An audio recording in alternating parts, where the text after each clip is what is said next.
Hey folks, so we're back online today. We'll be doing a little bit of design talk and, you know, um, how to generate simple projects for yourself to start designing if you're interested in designing. Um, I've been having some issues with the Linux distribution or the Ubuntu distribution on my Mac Mini. The Wi-Fi keeps dropping out, and I really have no idea what's going on. It's really bothering me. Um, but let's kind of get started. So these this was probably one of the first one of the first designs that I made. Um, well, it was one of the first that I made, and what I wanted to do was I wanted to experiment with gears and I guess worm gears and such. So this was to use Mamiya 645 lenses on my Sony Alpha. Um, Both for full frame and APS-C. You can see here, um, these indicators were for APS-C or full frame, um, and then these would just be the standard um, horizontal or breakdown, right? So you'd have effectively three series of photos. So you'd have one, two, three, one, two, three. So you'd have nine total, right? So it's one, two, three, one, two, three, one, two, three.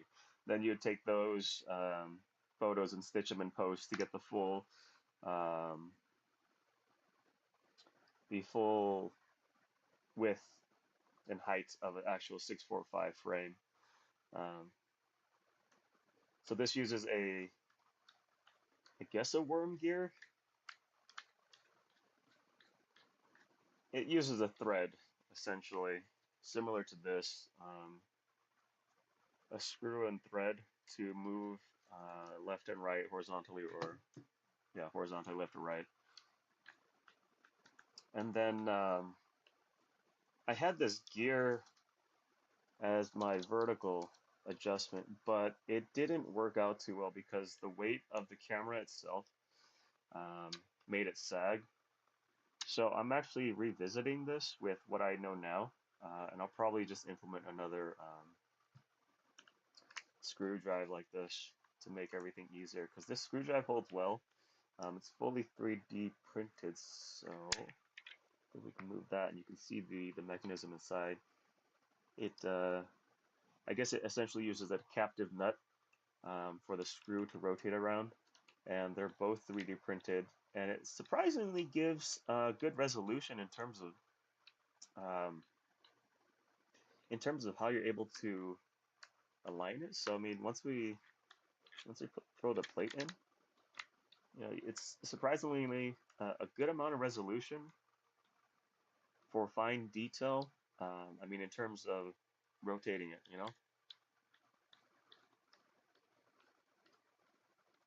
very, yeah, surprisingly good detail. And the part that didn't work too well, like I said, was the gear. And what happens is you can't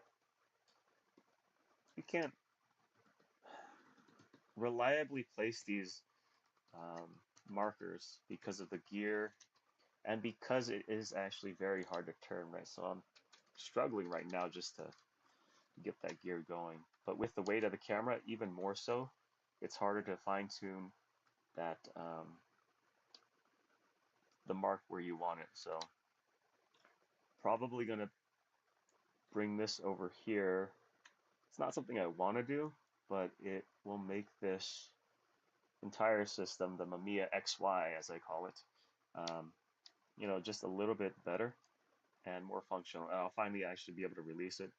I finished this like 2 years ago. Haven't looked at it since because um, I don't know. I was never happy with um, vertical positioning. But what it does is it also, I believe, yeah, it also rotates and you can hear the positive and positive stops. So you can get horizontal or vertical panoramas. Um, yeah,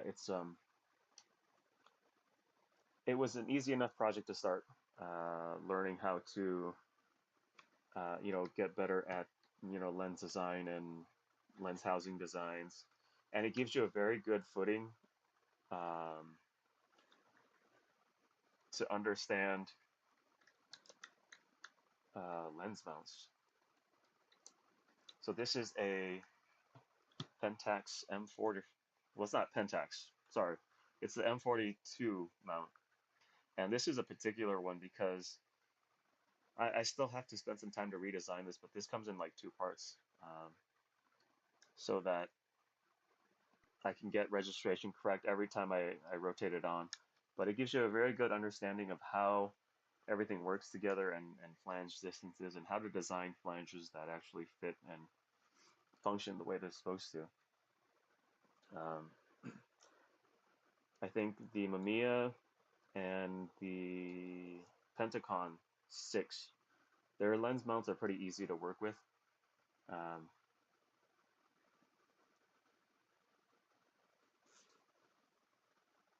Let me see here. Stream health. Stream health is good. So this is basically a simplified version of what I did on this guy. This is just a um, yeah, a shift lens adapter, right? So it uses the standard. I use a 1032, a fine pitch SAE screw. You could easily use a 1024 or I believe an M5 or an M6 screw, and they should thread on easily enough.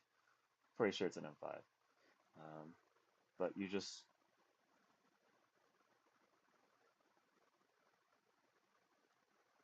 oh, I didn't account for that. Great. So here, it looks like there's interference from the neural nut or the neural, I guess, turning ring, the neural knob. It's interfering with this new plate because prior to this, I had a very thin lip on the actual shift mechanism. So it was likely to, like pivot and kind of distort. With this longer track, it's much easier for me to make a stable platform for the M645 lens to sit on. And if we just do that, yeah, it's much stabler and there's less play in the entire assembly because there's more grip between the mechanisms there on the top and the bottom of these dovetails. But there is an issue with it where you can see that. Boom. That will not do. So, if you want to get started, I suggest picking a camera lens or camera mount that you like, that you have, um, and just finding lenses, old lenses. If you have a mirrorless setup, it's much easier to do this. Um, but like, I mean, we're looking at an old SLR from Sears Robux TLS, which is really, I believe, a Ricoh TLS singlet. That's a fantastic lens. Or fantastic camera. I bought it because I like that atomic symbol. Everything in like the 60s was, atomic age and stuff like that. But it can be done with any range of camera systems. It's just you have to understand the flange distance. And if you want to get started, uh, that's probably one of the biggest things you'll need to um, understand, which honestly isn't hard to understand at all.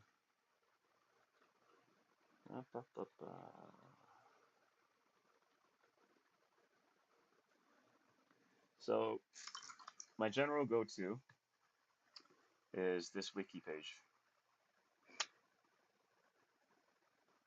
And I mean, it breaks down what flange focal distance is. It's basically um,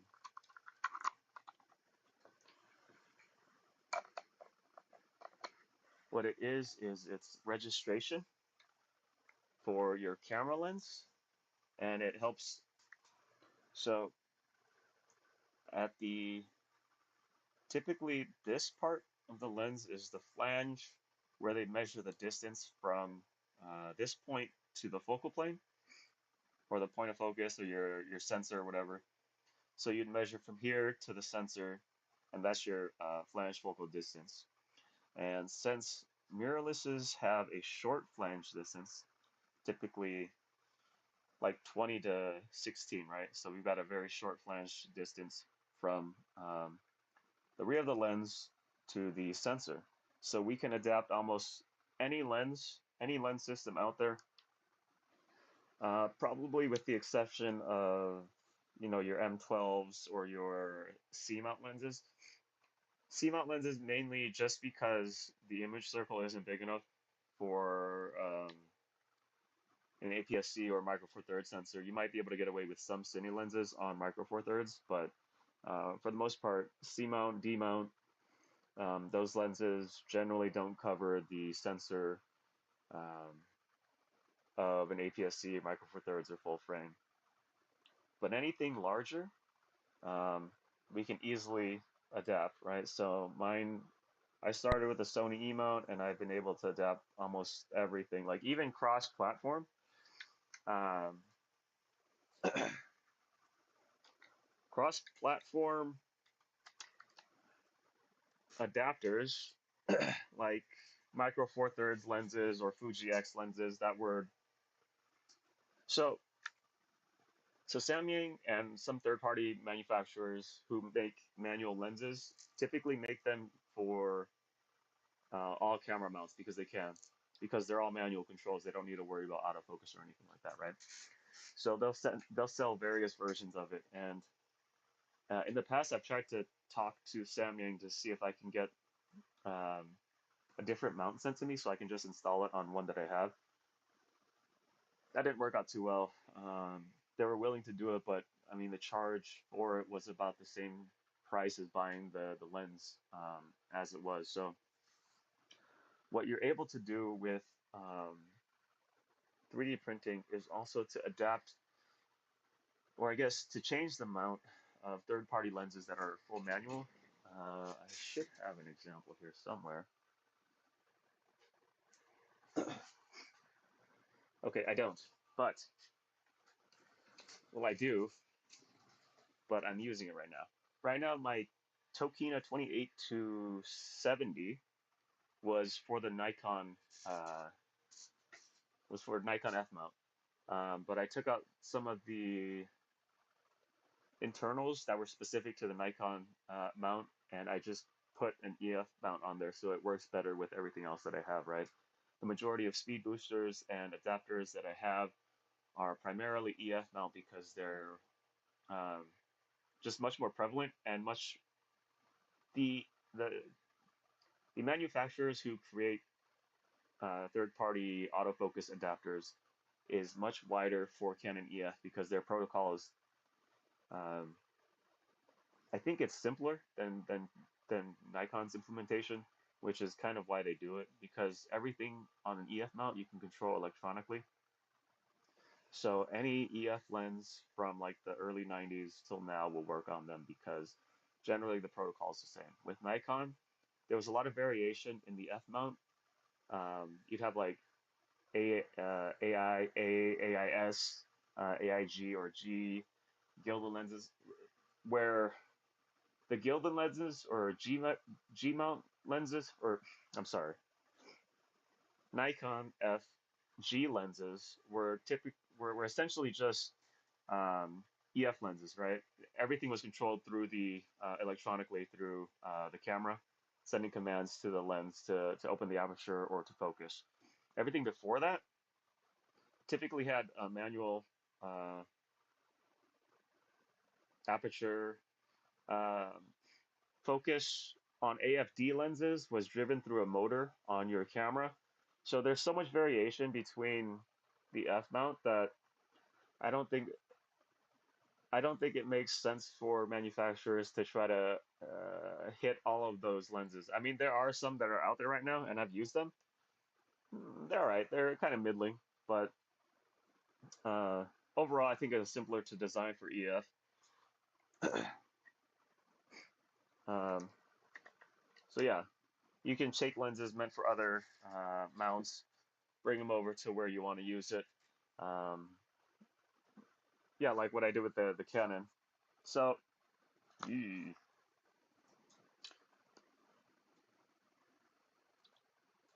let me show you a relatively simple lens design or adapter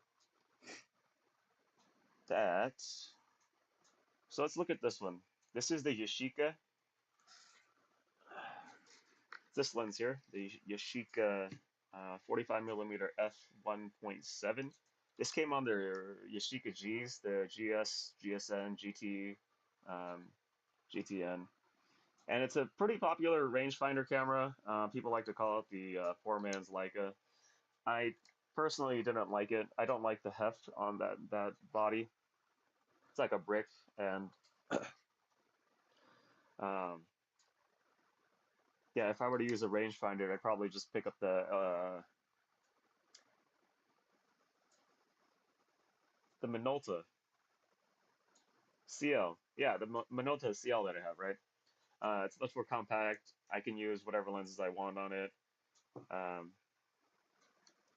but this is a very simple adapter, right? It's if we break it up, let's focus on the Fuji X. So this is actually only two parts. So the first part you have here is a part that replicates uh, the focusing hardware that's on the original GSN. What it had is two two prongs that would hold the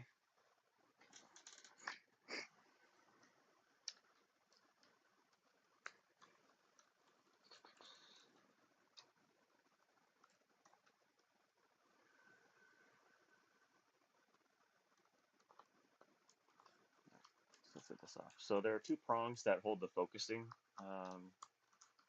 helicoil, or to maintain um, proper rotation on the helicoil. And when you assemble this one, it's kind of hard to, like I was saying last time, it's very hard for a to find a good way of setting a helicoil so that every installation is the same. And for this particular one, I've had to go back and fine tune it maybe 3 or 4 times before I found proper infinity focus. And what I do is I'll take this part off, which these three mount points are the actual mount points that they use on the Yashica Electro GT, GTS, or GT or GNS, GSN, right? So these are the same hardware. I think they're M 1.6 or 1.7s, but having to adjust the helicoil in two parts because you have the main rotation there, and then you also have an internal rotation. I'm not going to touch that because I don't want to have to do this again. But yeah, this mounted to the old location to mimic the uh, focus hold so that this mechanism here can adjust the entire lens assembly um, in relation to the sensor, so we can get infinity focus, and then we can also get the uh, original range of focus. Um, the aperture is 5-bladed, and this one, it was already, you can control a manual already, so there's nothing really there. This is just getting the mount correct and getting the flange distance correct, so that we can achieve critical focus, as they say. Um,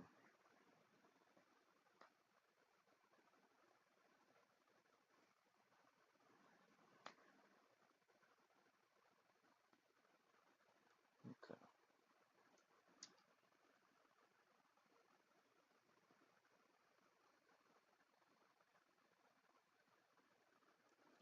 I have adapters for the Yashica, ready for Sony and Micro Four Thirds. It's just the final tuning that needs to be done to make sure that assembly, when you download them and print it, will be the relatively standard across board. It's again, helicoils are so finicky. If you don't if you don't spend time with them, and if you don't do the proper calibrations, I guess, it's very hard to miss focus, and it gets very frustrating having to open things up and then reassemble them. I've ruined countless number of old legacy lenses because I was interested in how they work, but once you get the hang of them, it's all right. It's not too bad. But I stacked filters. This first one being a diffusion filter, and then the bottom one being a star filter, because I'm trying to achieve with this Fuji, film emulation. Um, but it's relatively simple. I mean, all you need to know, again, if you want to start, flange focal distance, number one, right? Go read up on this, find your mount. Nikon Z is probably Nikon Z is probably the easiest one to probably design for, because the throat is very wide. Right, so this is the throat, the lens throat, which is the diameter of the lens mount. Compared to this guy here, the Fuji's throat is very, very small, right? With this enlarged throat, it's much easier to design lenses, or to mount lenses and then adapt them to it.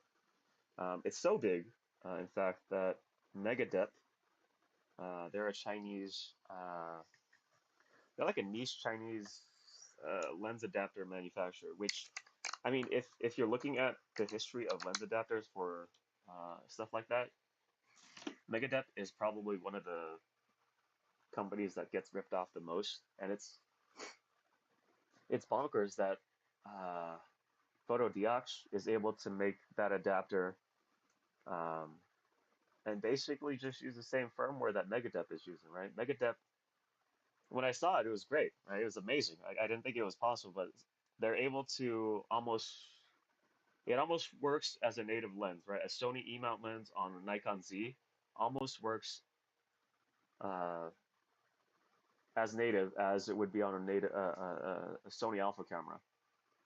You can use the MC11, so you can adapt Canon EF or Sigma SA lenses with the MC21, I think, and the MC11 with the Mega Depth adapter. Um, and the amount of lenses that you have is pretty great. Um, right, but that's besides the point. If you were to get started, just find your lens mount, find your flange focal distance. Here, we'll just do Sony at 18 and say we wanted to adapt um, a Canon FD lens, right? So it's 42 minus,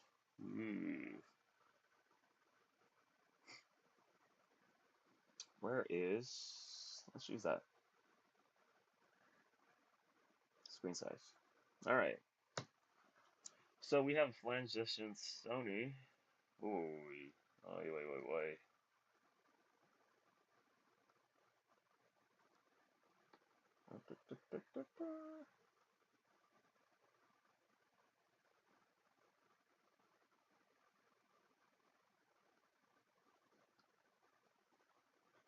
Capacity up.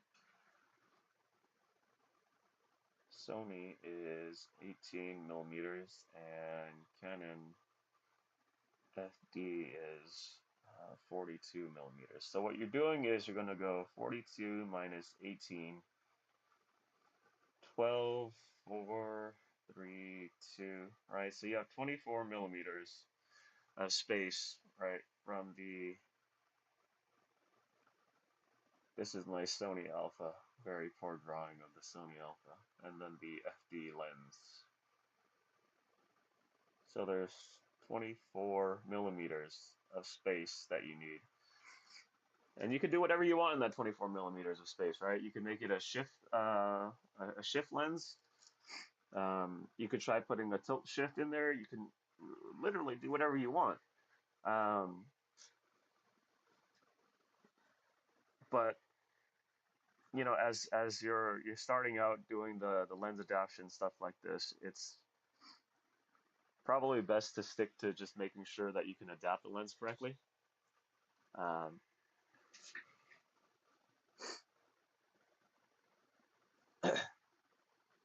so PETG is pretty robust. If it breaks, you'll get a catastrophic break. Um, let's see here. Do I have anything? Okay,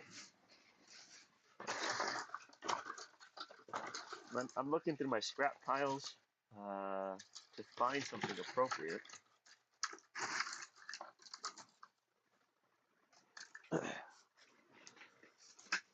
Uh, so this is a flange that didn't print as well as I'd like it to.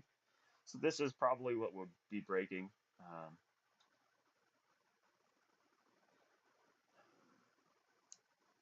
It's a robust material. Impact resistance is kind of low.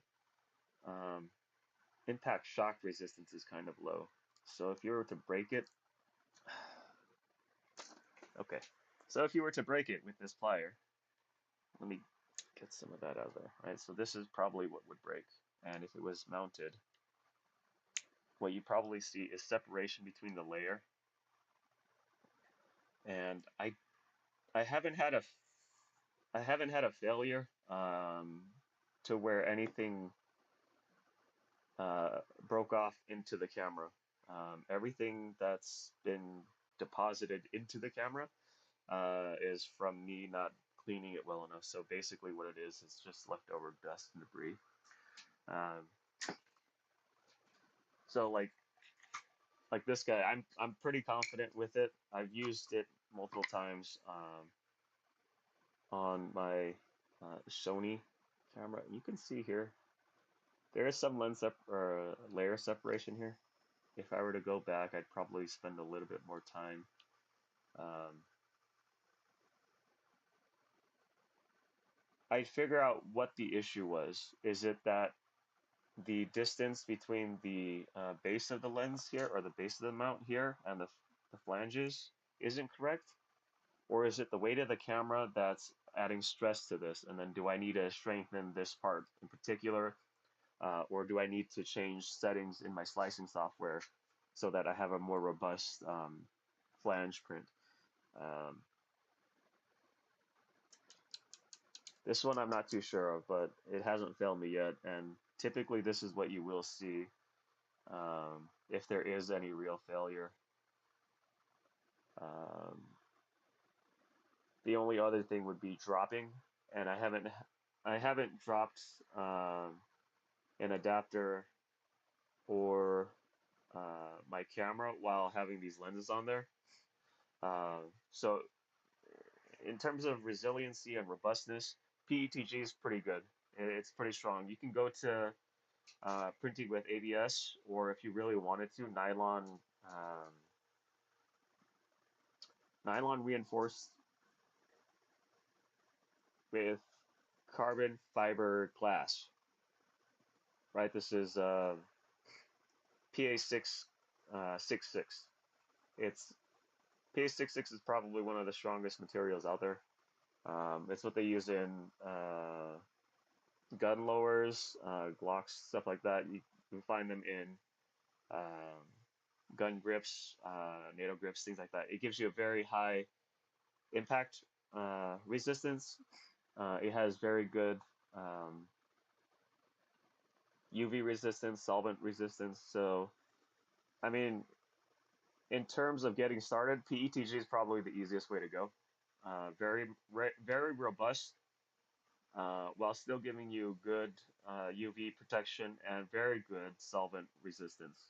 Um, both of which you may come across, with cameras, right? Maybe solvents not so much, but direct sun exposure, yes. Um, you won't get a brittle. It won't become more brittle than it already is. It won't deform as readily as PLA. And that's the biggest thing, right? Is to make sure that the print that you do can withstand the heat of sitting in your car or in the sun. And I haven't had a PETG print fail me yet. Um, I have a dash cam in my car, and I printed the foot. No worries. I know, like I have to I before doing any of this, I had to make sure that none of it would what I was putting out there would be the best that I could do as a small time maker of things. And PETGs, it's cost effective and it's easy to print.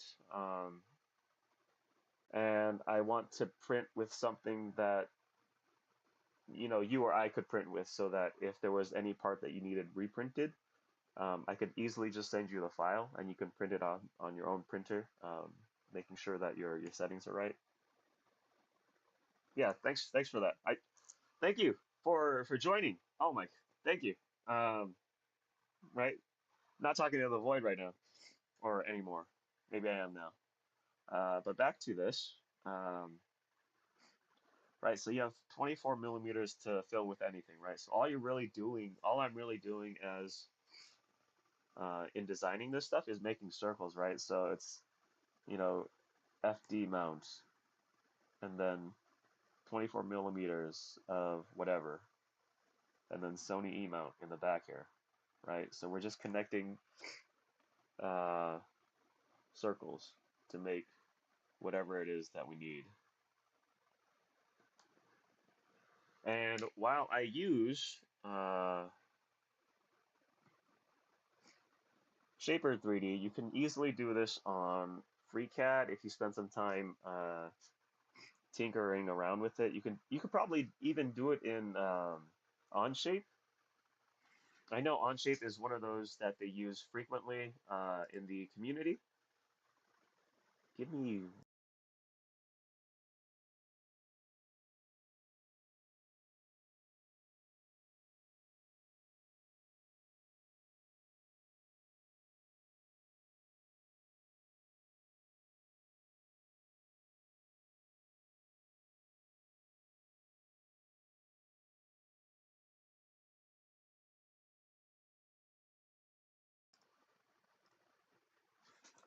right.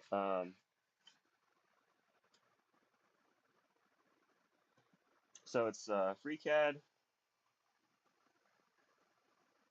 Onshape, or Shaper 3D.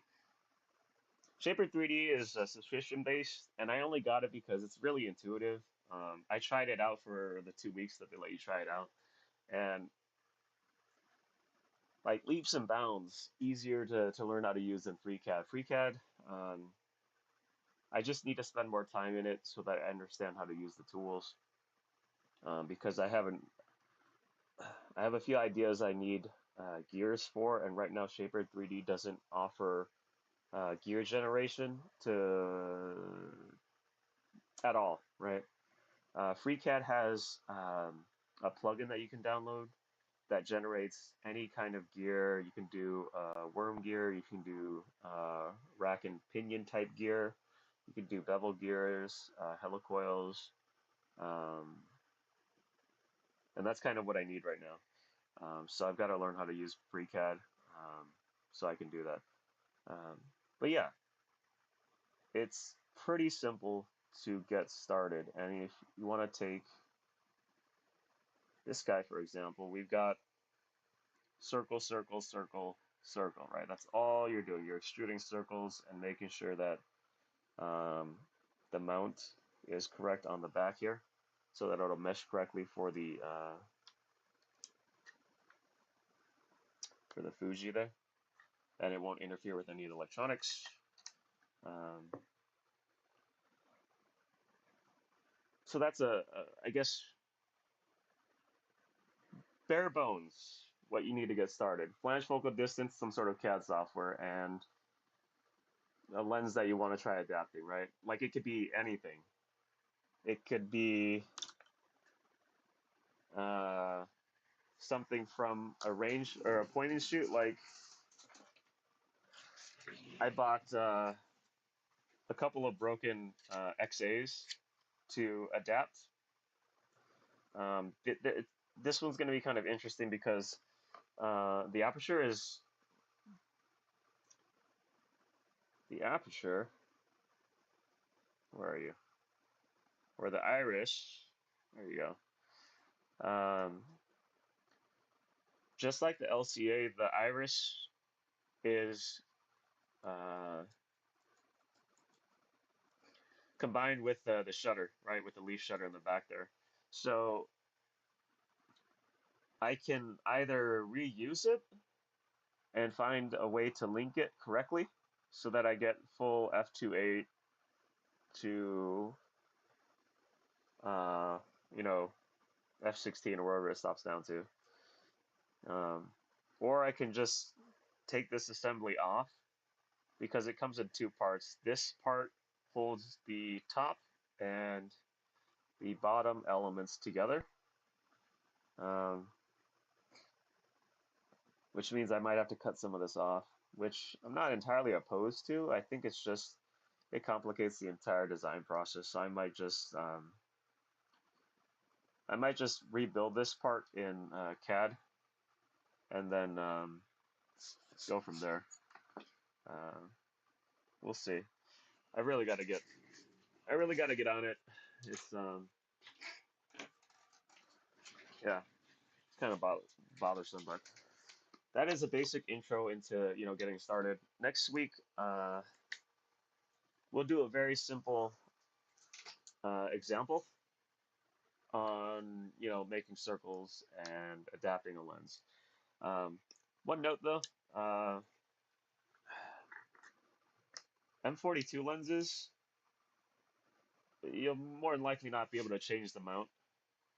They build essentially everything around this bottom plate, this bottom mount, and I think it kind of makes sense in that this bottom plate is probably registration uh, for every lens to mount up correctly, right? There are a certain number of threads here, and if you get that placement wrong, you'll get like a quarter turnover or one way or the other.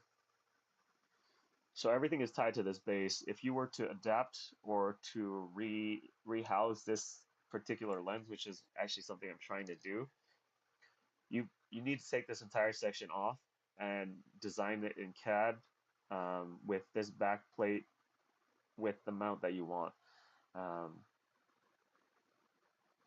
I think the same thing is also with the Canon FL mount, the the mount prior to the FD.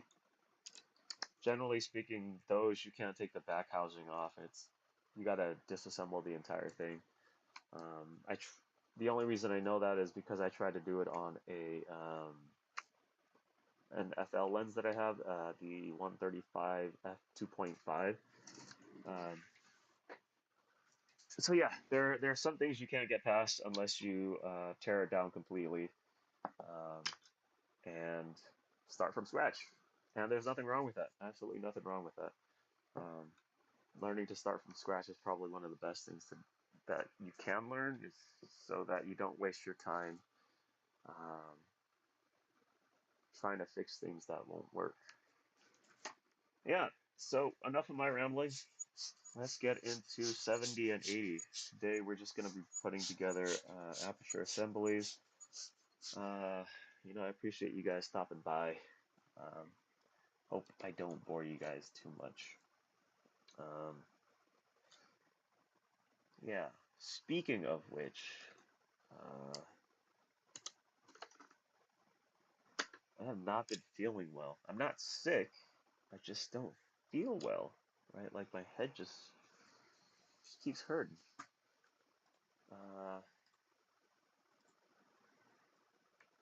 I'm sorry, I'm uh, turning the music on.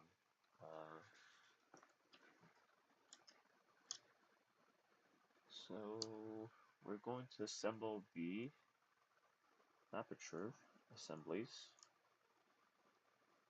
and I need to get those out. So we've got 5 here. Since we're doing 70 to 80, we need 5 more.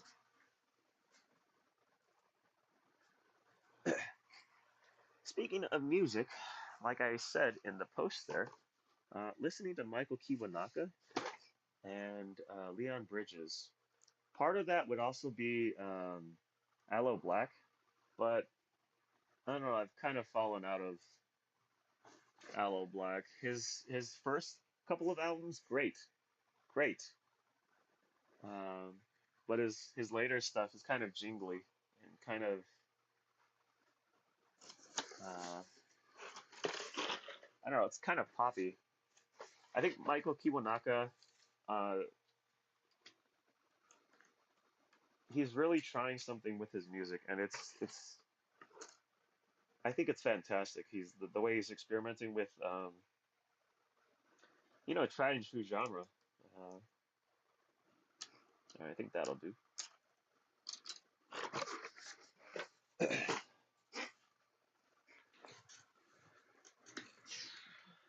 And then we need some aperture blades, and we need the rear housing. Aperture blades, aperture clutch.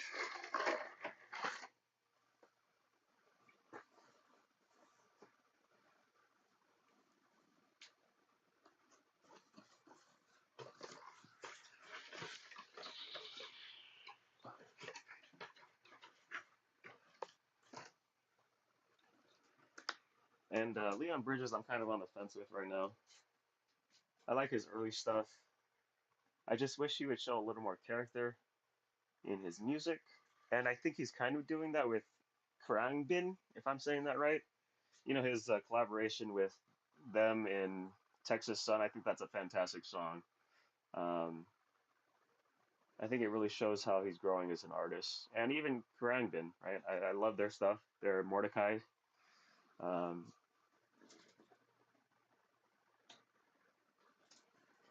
it's interesting to see how, for Krangbin, how the West's influence in Southeast Asia with psychedelic rock influenced their psychedelic rock, right?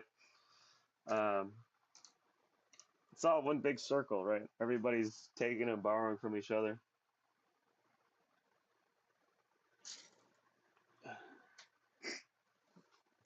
All right.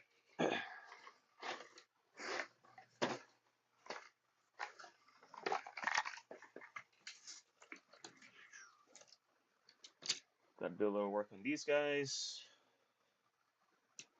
These guys are good to go. I just need to drill a holes. These guys kind of need to be cleaned up. So, let's get started.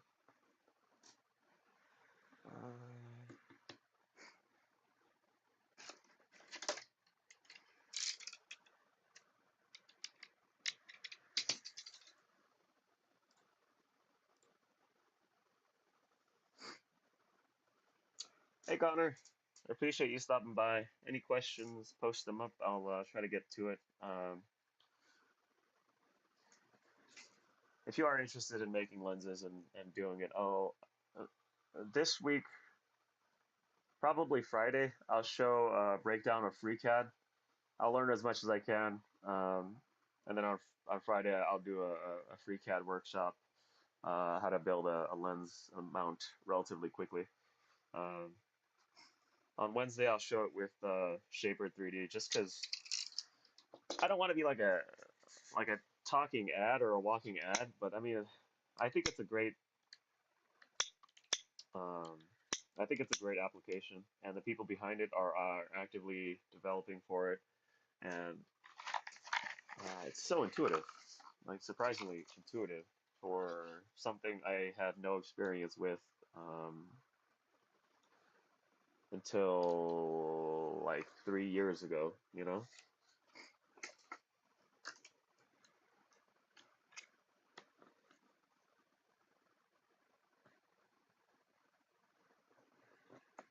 So what I'm doing here is I'm clearing out the channel so that there's no impediment for the aperture blades to run through. And I find that using a flat, uh, sh sharp, flat edge works best in deburring so that I have no issues with the aperture blades running through this track. And that is one of the biggest issues uh, with the aperture assembly, is making sure that everything runs smoothly. Because if it doesn't, I will show you what happens. Maybe not with this one.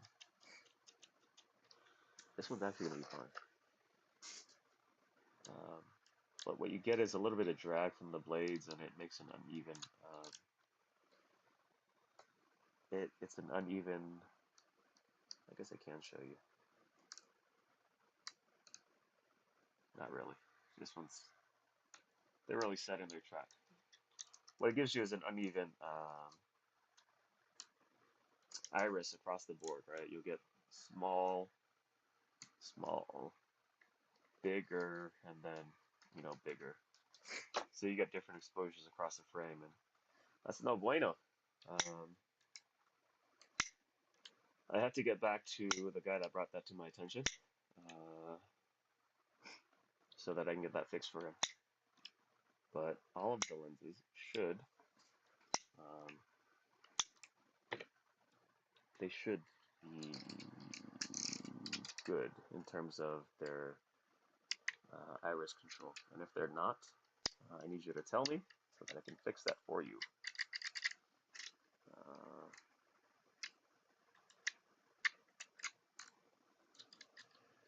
a lot of this work is tiny little details. Like you can see here that there's a little bit of burr.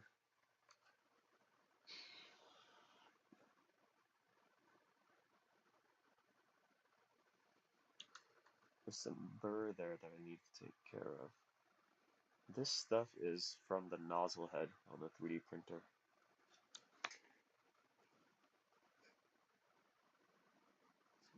Gotta focus it again. Alright, give me a sec here while I work this out.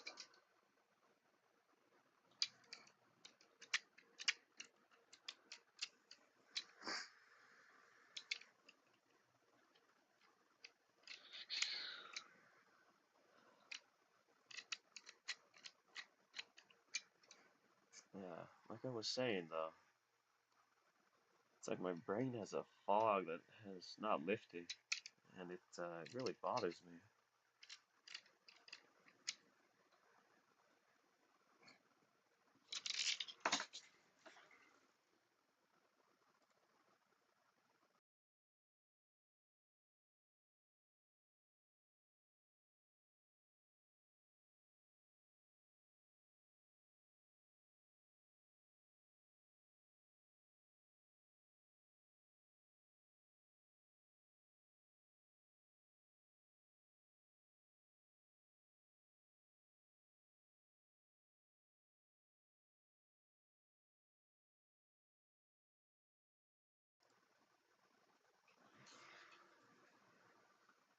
This blade might actually not be good.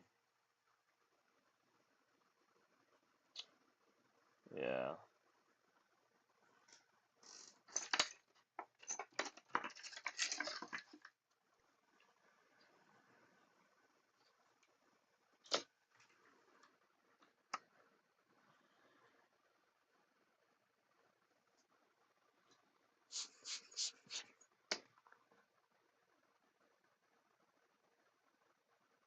Yeah, that's no bueno. Recycling. I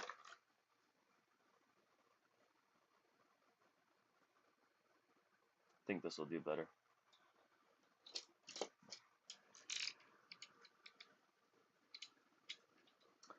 What I didn't like about that previous one was that the point at the bottom was way too rounded. It looked like, so let me show you. Well, most of the prints do have a little bit of rounding on them. Right, so you look like that. Got a little house there. Uh, the ones that I threw away looked kind of like that. What that would give me is a strange iris, right? If we were close that down, that's what you'd get, and it wouldn't be consistent with the rest of the lenses there. So just trying to make it as consistent as I can, um, so that everything is the same across the board as much as it can be. Oh, and I got these suction cups in to take off the iMac frame, and I'm waiting on the LCD driver so that I can um, convert that into a working LCD monitor. And I know it probably isn't worth it, but I've had that iMac since I started at UC Davis. I kind of want to keep it around. It'd be nice to have, you know.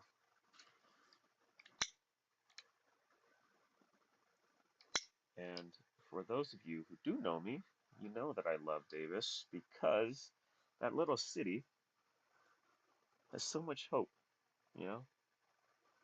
It may be naive hope, but you know, it's such a hopeful city that they can change things, that we can change things. And I think that's the kind of thing that we need, um, is that belief that, you know, we can make a difference, that we can change the world for the better. That's what I love about Davis. It's a small town with, I think, an education with, it's a small city, small town, but the education you get there is world class, you know.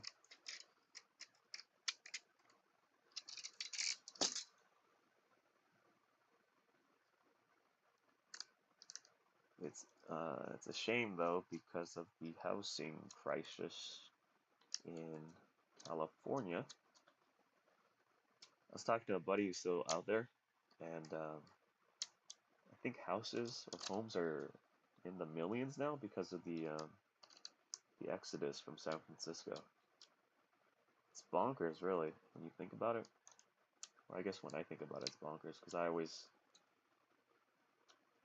remember Davis as a nice, quiet little city, but there's a huge housing development going on right now. Perfect. Let's get a little lubrication in there.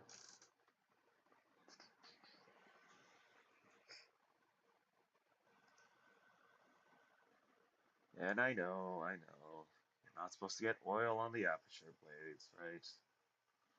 This isn't a conventional iris. This is a conventional um, aperture assembly, I guess.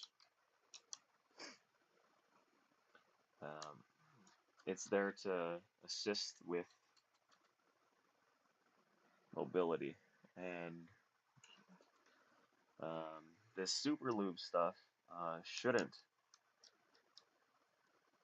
from what I read and what I understand, it doesn't migrate from the area of application. So um,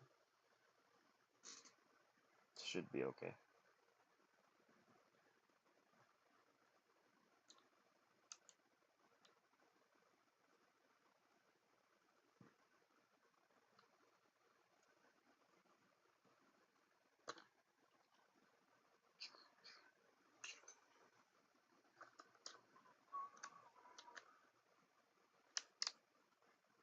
All right, let's test it out. Where is my tester?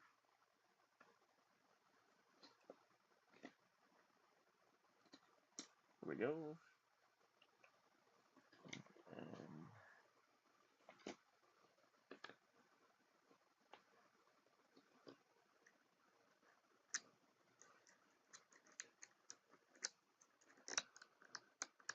all right, let's test it out.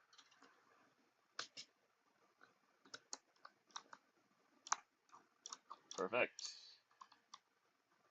Yeah, you can see that there's not a lot of variation. Let's zoom that in. There's not a lot of variation in how it's opened. When we close it down,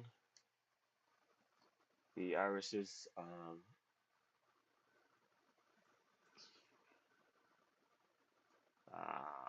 we go. Yeah, they all close consistently. So that's good to go.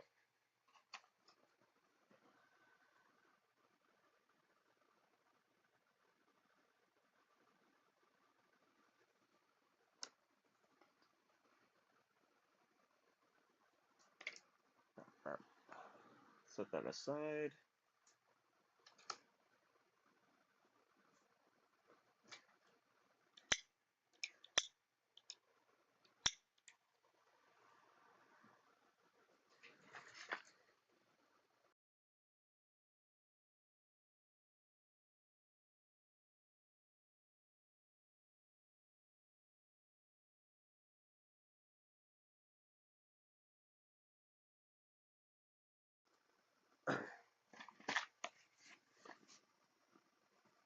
I thought I was gonna sneeze. I didn't want to sneeze, so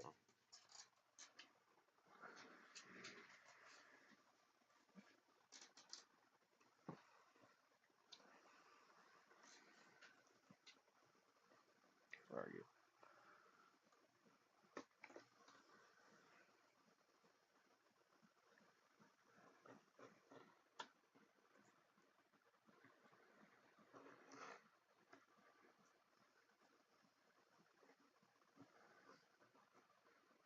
So, since I'm kind of talking to the void right now, um, when I was in college at Davis, I took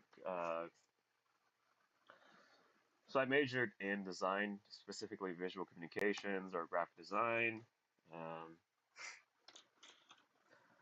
I thought that would be like a good in between art and making a living, but I don't think I had the right mindset going in. I still had that. I'm gonna do shit that I want to do, you know. I'm gonna make shit that I want to make, and that's really not. I mean, you really can't do that until you get kind of more established. Um, Unless you're like a trendsetter, like doing what you want. Um, Typically not going to happen, right? Until you start establishing your own, style and your own head on design, right? I never got to that point, right? Like I just honestly, I didn't care too much. Right? It's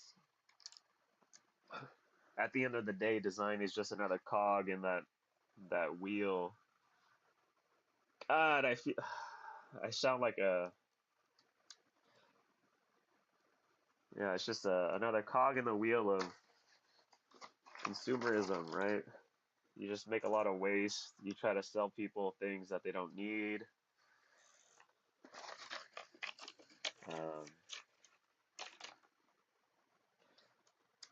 and this is only me thinking about that, right? I think the people who actually do design, visual communications, graphic design, amazing. You know, they have an understanding about how to apply art, how to apply, um, I guess, how to apply their knowledge and their understanding of the world in a way that I don't, you know?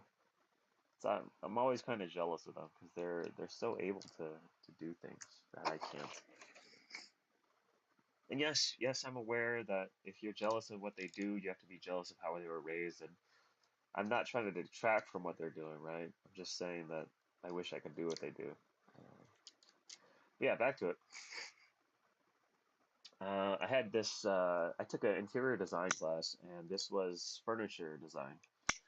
And my teacher, I was relatively interested in, woodworking and all that stuff.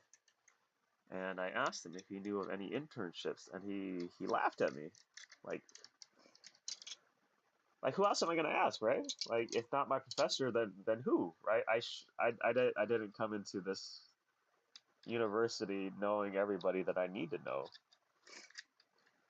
I thought it was kind of funny, but yeah, I enjoyed my time there, and that class actually made me really interested in woodworking. So uh, I started slowly buying woodworking supplies, and oh boy, oh boy, when I tell you I fucked up uh, a lot, that's an understatement. The first the first table saw I bought was an old rinky dink. It's they call them contractor saws, and really they're like home use saws, right? You'd only use them at home. I don't know what contractor would use that kind of saw, um, but I didn't know about things like kickback or anything like that. So this first table saw I bought was $60 out of like a storage locker, right? It's like, oh yeah, let's go home, let's cut out some plywood, make some longboards, and so that's what I did. I, being me, being impatient, I went to do a cross cut, right? I had done all my lengthwise cuts. I was getting ready to do a cross cut without proper support. If you know anything about, I guess, woodworking or table saws in general, cross cuts generally safer with a cross cutting sled, right? You have support on the material that is. Okay, let me do a quick diagram, right? So this is a table saw. This is the wood that I'm using, and we'll call this the saw blade. So my fence is here. That's the other thing I didn't know. You're not supposed to cross cut with a sled. I mean, at that, you're also not supposed to cross cut multiple loose pieces, right? So I took the pieces and I tried to hold them as steady as possible. And mind you, this contractor saw is shaking, right? Shaking up and down, rattling, moving left and right. It's not stable, right? This is why I hate contractor saws. So I'm pushing it, and I'm like, oh yeah, this is going great, this is going great. And then what happens is the cutoff gets caught between the blade and the fence, right? So this pile of wood comes flying back at me, hits me like at the waist, and I almost keel over onto the blade, right? So I turn the blade off. I'm like, that's enough of that. Enough of that. There's no reason to be using this. So after that, after I got over my fears, my near death experience, I went out and I bought a 1960s Craftsman, the 103s, if you're into that kind of thing. I spent some time cleaning it up. Um, I did the resurfacing with mineral oil and steel wool to get all the surface rust off. And it was generally in good condition because being in California, you probably it didn't see too much humidity, too much rain. It was stored in the garage. Um, but once I got that cast iron uh, table saw, it was a game changer. And I'll tell you this, like if you ever start woodworking, don't ever buy an aluminum or a stamped steel table saw bed. Those things are absolute garbage. Unless you absolutely need something like that for portability, do not buy one of those. Those are quite possibly the worst investment if you are to get into woodworking. And the worst part is that they cost used probably about the same amount as a 10-inch uh, table saw from Craftsman from the 60s, right? But for the price, the 1960s Craftsman, even the 80s Craftsman, when Sears bought them out, um, are a million times better than these contractor saws, right? That they sell as contractor saws. Um,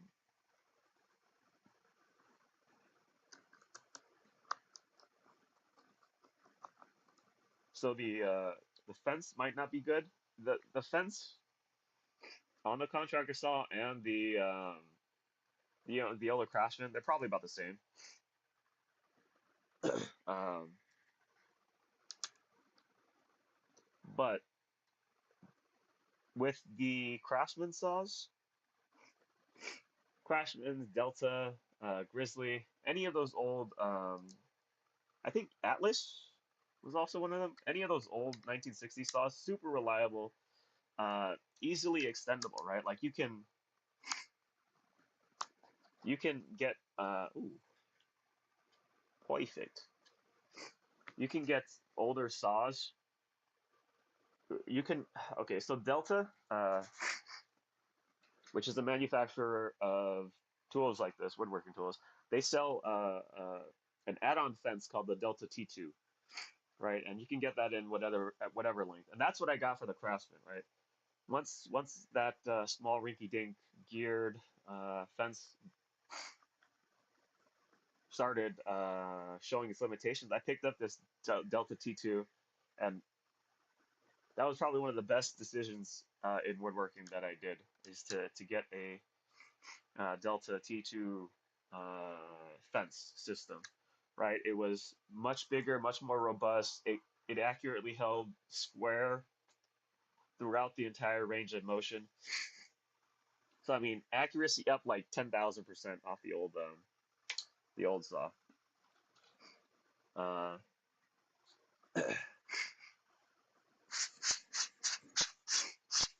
so yeah, definitely, if you're getting into woodworking, don't buy one of those Ryobi ones either from Harbor or from Home Depot. Literally, the only real option as a home woodworker that you want is, like I said, the Craftsmans or the Deltas or the Grizzlies or the Atlases from the 1960s. Cast iron tops, super stable. If the motor goes out, you can pick up another motor easily. Um, Easy to wire up. Either one of those or the saw stops, right? Those are the only two that I think anybody should have right now because, well, saw stop innovation and technology in the ability to not cut your finger off because um, it has that,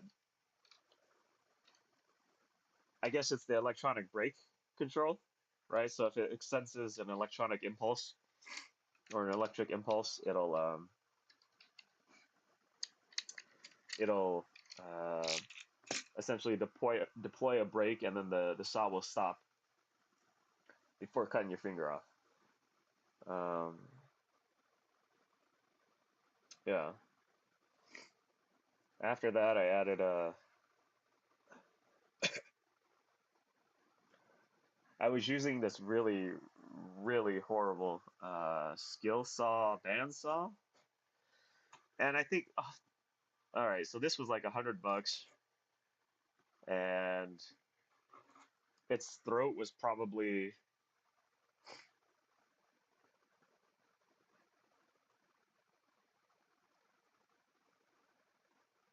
made. It was like a 9-inch bandsaw. That's what they called it, a 9-inch bandsaw.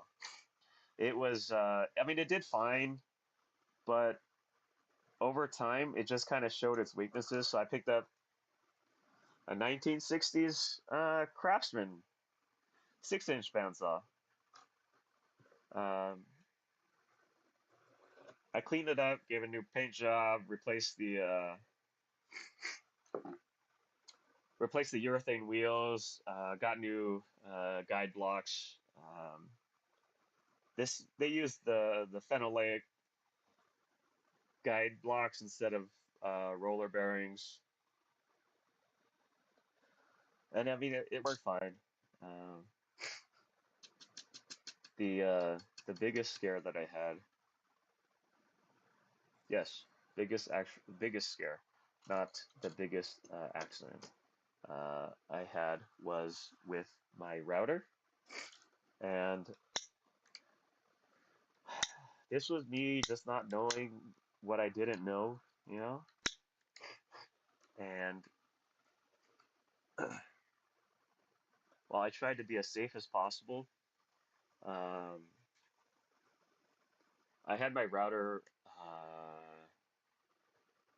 set up as a like a on a table, right? Right. So it's router bits pointing up, and I run the piece uh, around it. I was doing some flush cutting on some templates for longboards, and I think I think this was my first time doing it.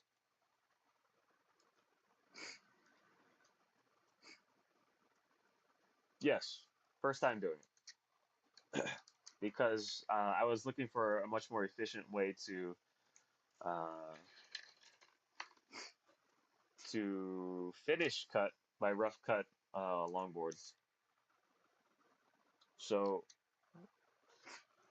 what I did was I made a template out of plywood, and then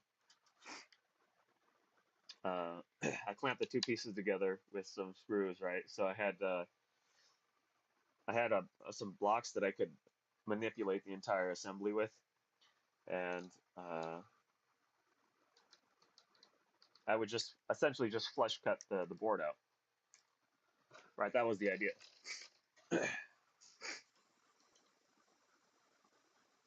What I didn't realize is it's actually super important to understand spindle speed. And I guess spindle speed along with how tight you actually need to tighten down the bit in the collar. Oh boy. Oh boy. So I'm cutting along. I'm like, oh, I'm doing good. I'm doing good. It's getting cut out. Let me just go slow, right? Go slow and steady, slow and steady. You got this, man. So one minute I'm doing fine. The next minute I hear, I feel a jam in my assembly, right? And I'm like, oh shit, what the fuck's gonna happen, right?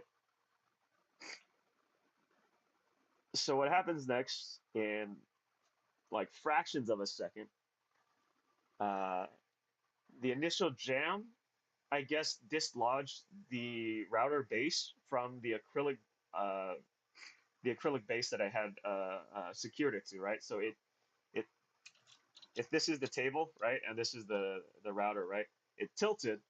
The bit catches the acrylic, which then tears the router out, and from there somehow the bit goes flying like like flying. I hear it like bounce across the garage in like four different places because it's coming out with like 25,000 RPM. Right, it's just flying by. Pew! Like, oh my god!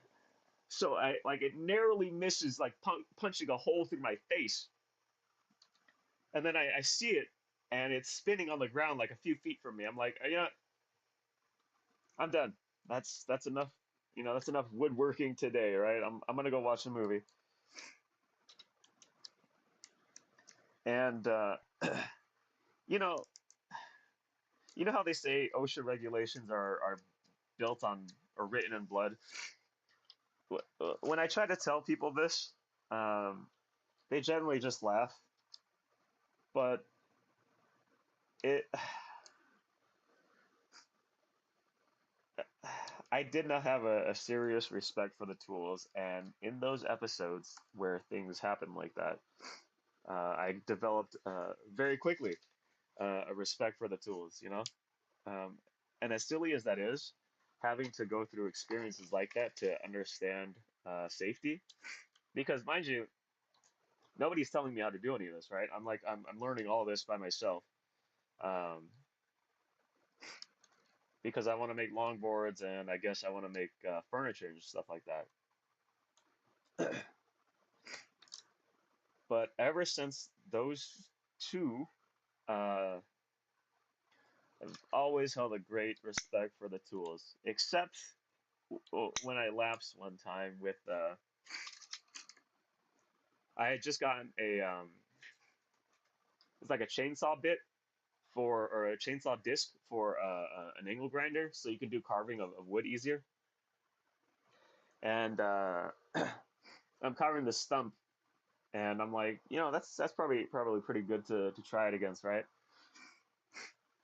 A couple of things, right? I didn't secure the piece, and I was somewhat generous with the amount I was taking away from the wood. And if you know what if you woodwork before, you know these things, right? You know what's going to happen next. So I'm going about testing it, right? And then I go in a little too deep with the blade to where it catches, right? It stops moving within the wood, and the angle grinder is ripped out of my hand, like right. It rips out of my hand. It comes through. It cuts my finger, and then it goes on to cut my leg, right? Like it cuts like a good chunk out of my leg, and I end up having to go to the ER and get stitches, and then they also have to reattach the extender tendon on my ring finger. Um, there is the scar from that, but that is probably the last time I've actually disrespected the tools, because oh boy, if you do not respect them, they do not care who you are, man. They will eat you up. Uh,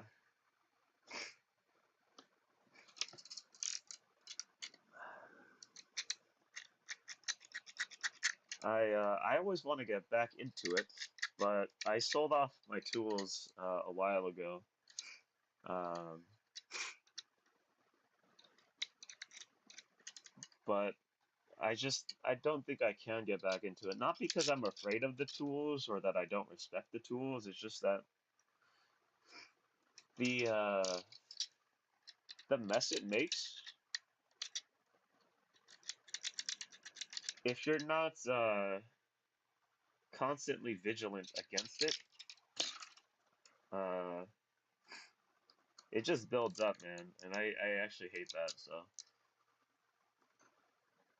that's kind of why I 3D print. It's much more manageable. I don't have to worry about, machinery eating my hand off or busting a hole through my face.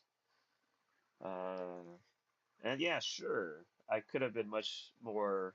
Uh, I could have been more cautious learning, right? And yeah, probably should have been in hindsight, but I wasn't, and I learned a few lessons the hard way.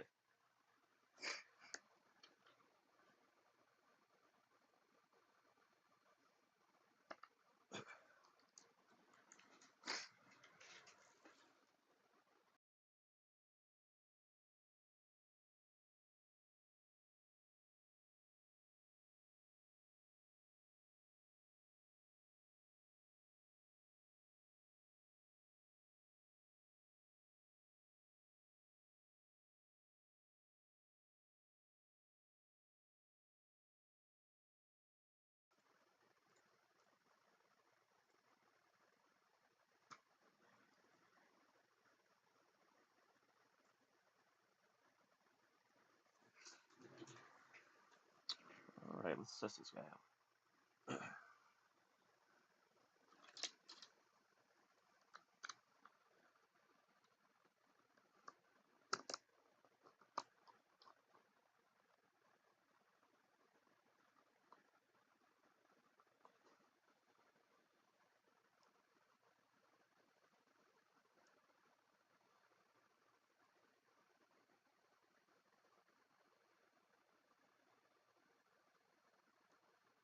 That's good. Very good. All right, let's move on. So,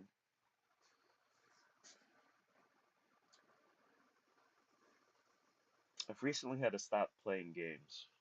You know, uh,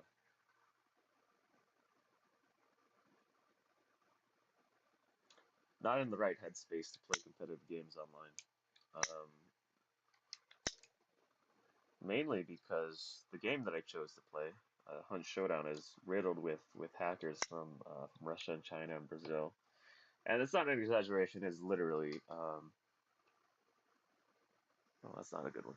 Almost every match that you're paired up with, um, you got some sort of hacker with either the ESP or aimbots.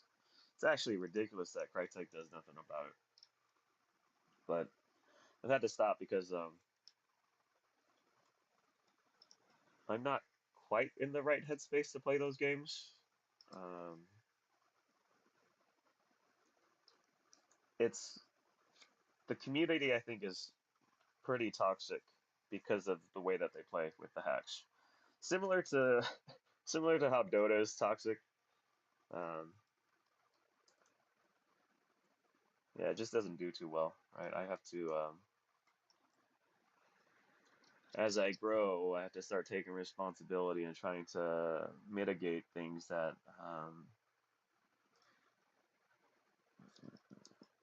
mitigate certain things that may cause me to um,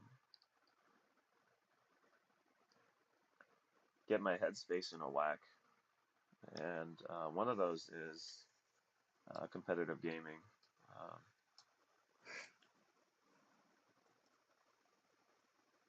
so I have taken a break, um, and ideally, I don't want to go back. Right? I wouldn't want to go back. Uh, it's just they're such quick, simple like dopamine boosters when you need it. Um,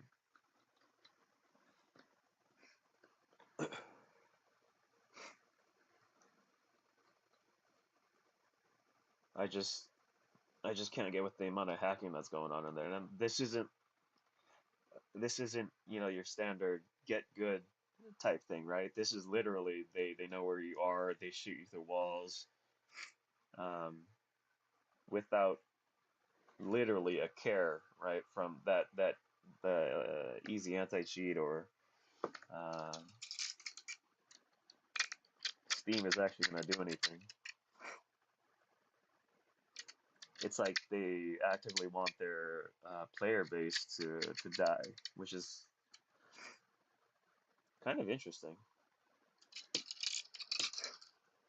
But yeah, no more games for quite a while. Um,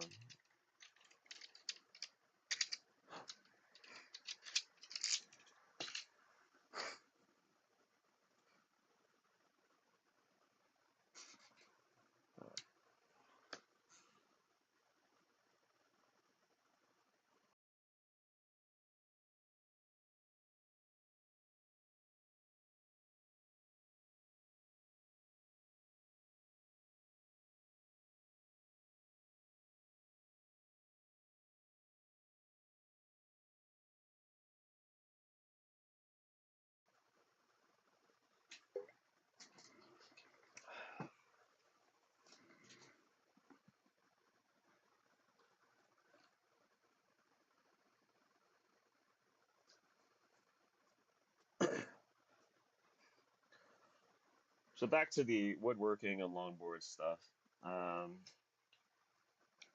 initially when I started making them, I wanted to just make them, right? I wanted to understand how to make them.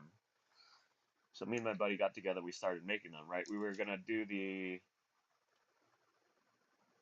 well, we had both separately researched how to do it, right? There was, back when we started, there was probably two ways of doing it.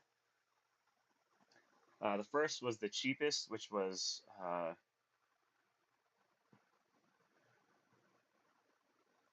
I can't remember his name, but it was a basic, you get your plywood together, glue it, screw it together with some drywall screws, and then put some weights in the center, right? And then you'd wait for it to cure, and then you cut the shape out. Uh, and then there was the uh, wooden rib press and then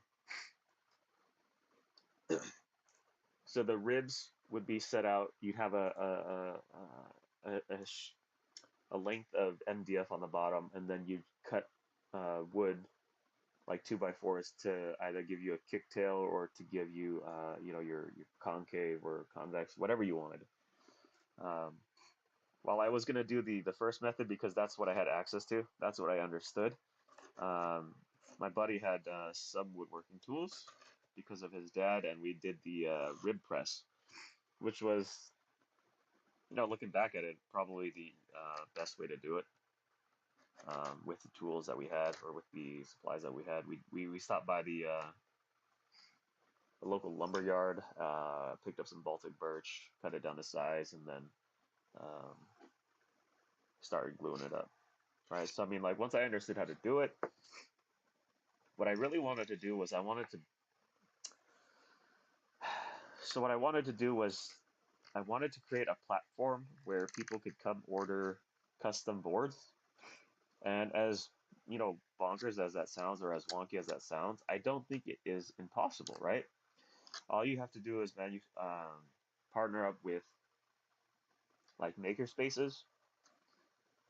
And again, at that time, 2014, 2013, maker spaces were pretty popular in the sphere, I guess in the zeitgeist.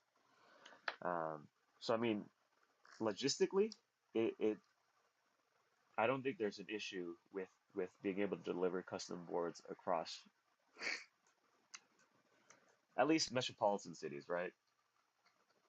Um, typically, maker spaces have full workshops for woodworking, CNCs, and stuff like that. Um, and my idea was to, again, to build a platform where people can come in and order a custom board with a custom design, um, and they could get one that they liked, right? Instead of having to buy like a Sector 9 or a Loaded or a Lanyard or whatever. Um,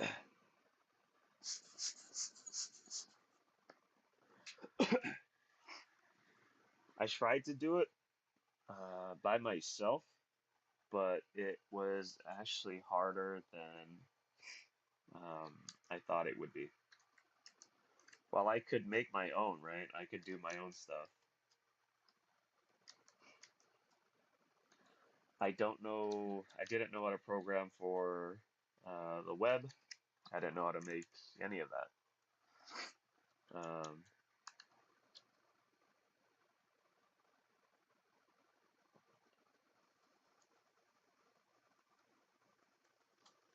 And at that time, I think there was a printing service that let you print on longboards. Um, but they were, to younger me, they were heartless, longboards that just came blank from some bulk manufacturer. I was all about individuality and you know being an individual, making your own way, right? Zazzle, that's who it was. Zazzle. Zazzle offered printed longboards. Uh,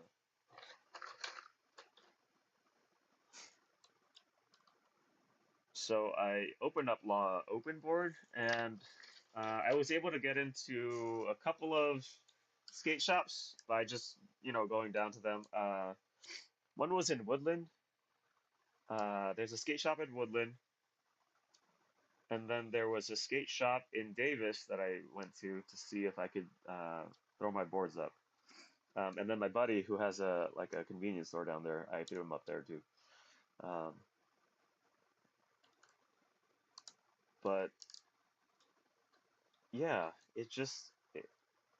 I don't know. I don't think I believed too much in it, right? It strayed a little far from where I wanted to do or where I wanted to go initially with the longboards because I wanted, to me, even now, like I think longboarding is, or I guess any outdoor activity is it is uh, therapeutic. There you go. That's what I'll say. It's therapeutic. Younger me would have said something like spiritual or whatever like that, but I think it's more therapeutic than anything, right? The physicalness of it, I guess the euphoria of doing work or working your body. It's just it's a great feeling that I think everybody should partake in. Um, I still think it's one of the best ways to do it. But I think I strayed a little bit too much from my initial concept of having custom boards with custom designs, printed, a la carte, essentially, right? My idea was to partner with Maker Spaces and then just have somebody run it on the CNC, right? You pop in the blank, uh, you run it through the CNC, you say you want this particular design, um, because all it is an SVG, right? You can get an SVG, get the G code for the CNC machine to cut it.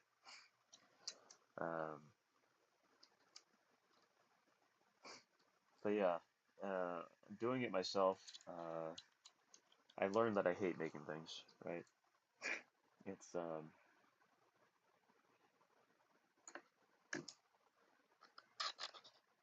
making things is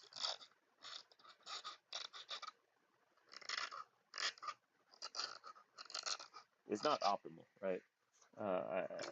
And in all honesty, I probably should have found somebody to print these for me.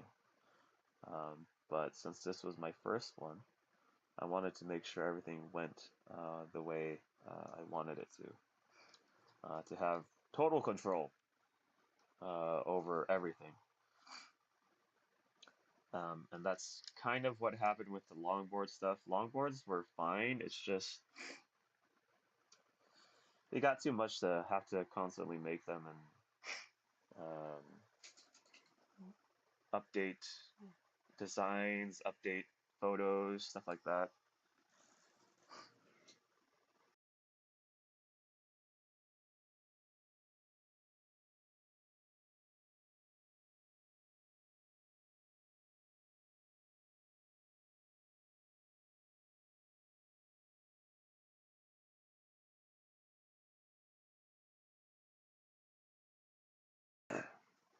Right. So like I was saying, overall, like too much space occupying my brain.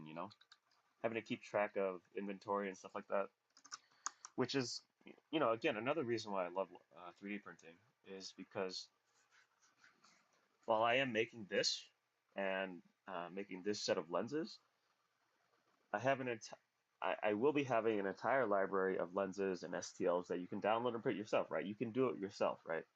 I want you to I want you to take as much joy out of it as I do, right? Like it's bonkers that we can print things and have it almost the same day, right? It's like Star Trek future stuff is what I always say. But that's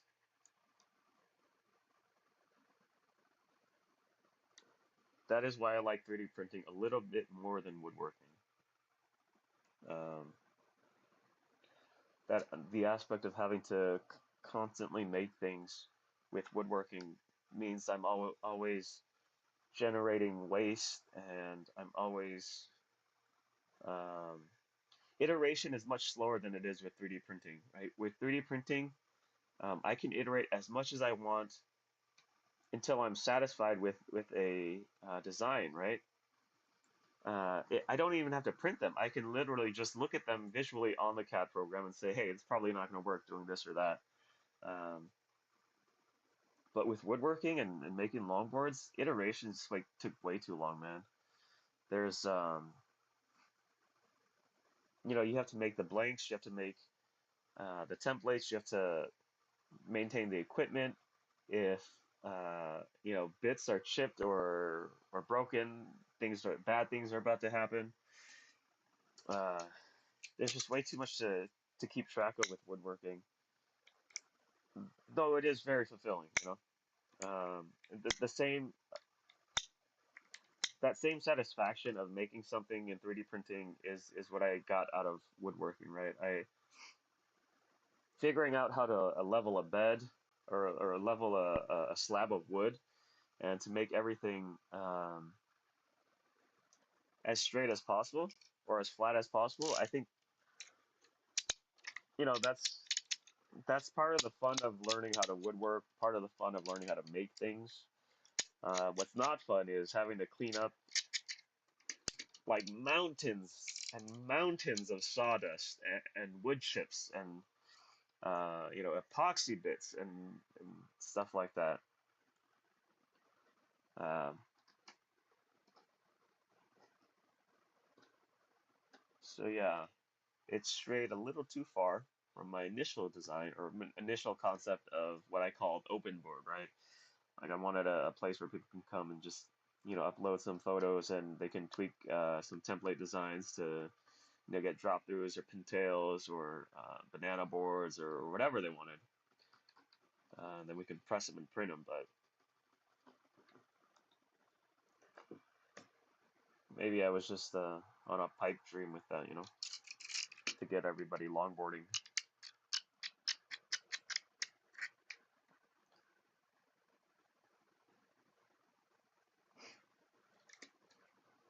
Of which I will say this again, I will never not say it until something happens. That I'm still very salty that the South has no really doesn't have the infrastructure to do long distance longboarding. Still salty.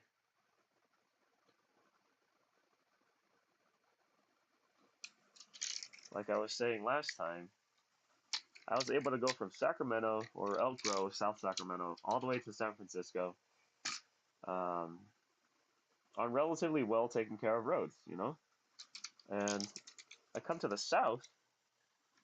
southeast, and roads are, I don't want to say garbage, but just not well taken care of, you know? There's no,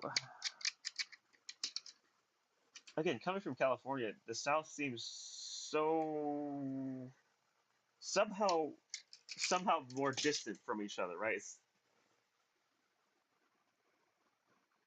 It's more densely populated, sure, and there's more cities, but these cities are not connected. They're not connected. At least in California, I could, like I was saying last time, I can literally bike from Los Angeles to San Francisco, right? If I wanted to, of which I want to longboard that stretch, right? That one stretch, just longboard all the way down from San Francisco to Los Angeles. But I mean, they're always talking about some green belt or some belt line or some loop out here, but nobody actually makes anything, right? Nobody actually talks with other cities to connect them, right? Either through public transportation or just through like a sidewalk or a road, like a well paved road. Um, Never not going to be salty about that. I got my longboard sitting in the garage, not doing anything.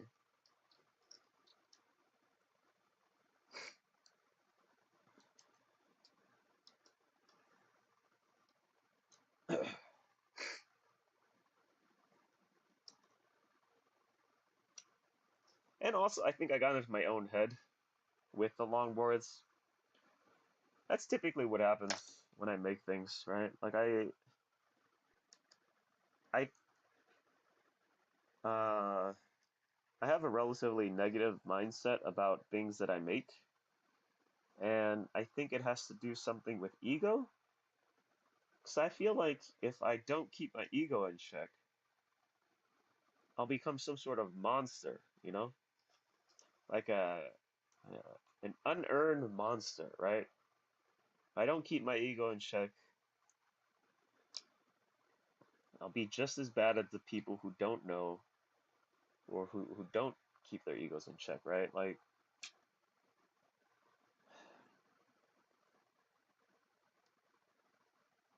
you know,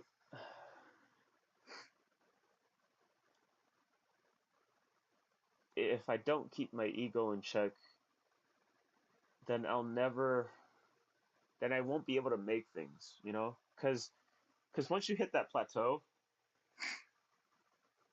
it's hard to jump or move higher, right? Because you're so comfortable with that, right? Like if I don't keep my ego in check with the things that I make, I won't pursue other things.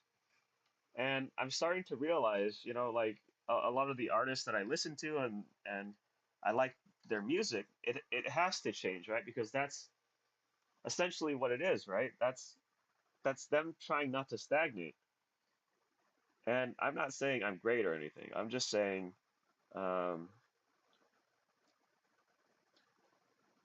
I think I self-destruct a lot of things that I make simply because I don't think it's worth, or I don't think I'm worth pursuing, right? I don't think I'm worth uh, believing in, right? So that I can keep making things uh, that I like, right? Because if I get a big ego, then it's like, oh, I'm this big shot, right? Of which I'm not, right? I am not. Um, and that's why I secretly sabotage everything that I do.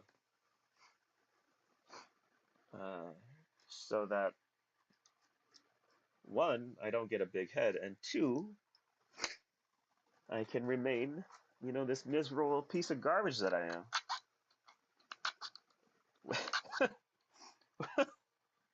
Which is why I actually did this Kickstarter in the first place, right? Um, is to say that while I can keep my ego in check and I can understand that maybe not everything I do is garbage, and that if people do believe in what I'm making, I should I should embrace that, and not in a half-hearted way, like, oh, you know, well, okay, this is this is how I see myself, right? Give me a second.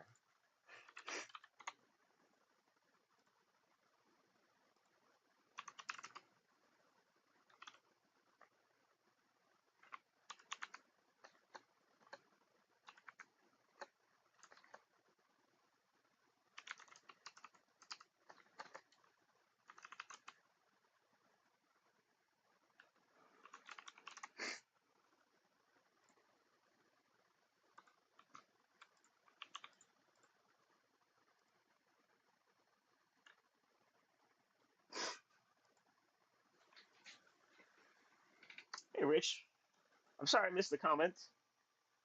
Um, yeah, no, that's kind of what I'm interested in too, is materials design, right? Like it's very interesting. Um, we have a world of plastic, but understanding the minor differences in between, um, like PET G or PET or ABS or ASA is all very interesting, so that like you can better understand, even if you're not interested in designing them, you can understand how they're made and why they made the material choice that they made. Um, Sorry I missed the question. I was all over this here. But quickly, this is right.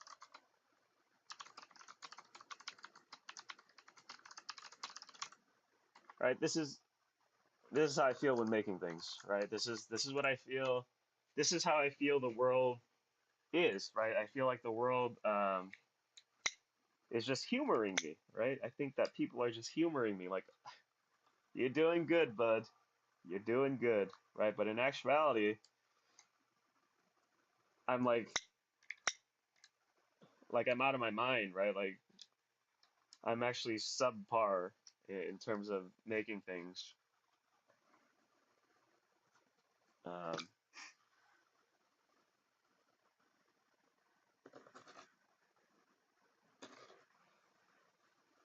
is there a way that I can make the comments ding or give me some sort of notification, so or some audible notification, so I'm not just, head down all the time?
I'm watching the champ skit right now. Yeah, that's me, you know.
That's no bueno.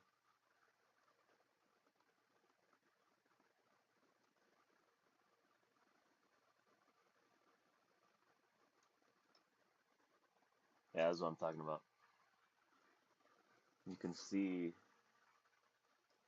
uh, let's see, it's zoomed in. That's pretty powerful. That's great. Yeah, you can see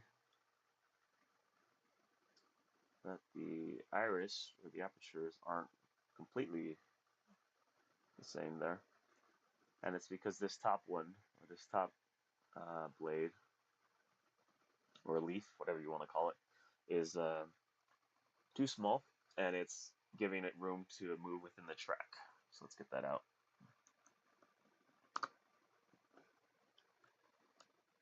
Yeah, see that wiggle there? That's no bueno. Let's rectify that.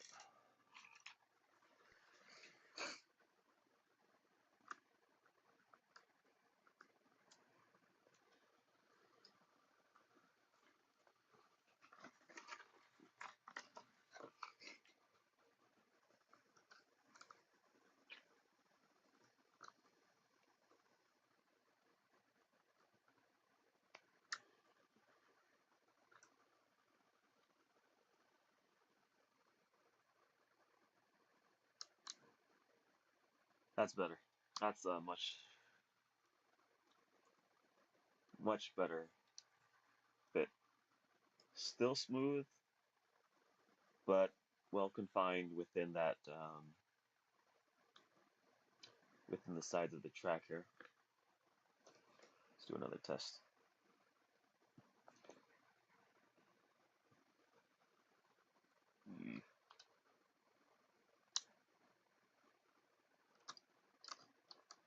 There it is.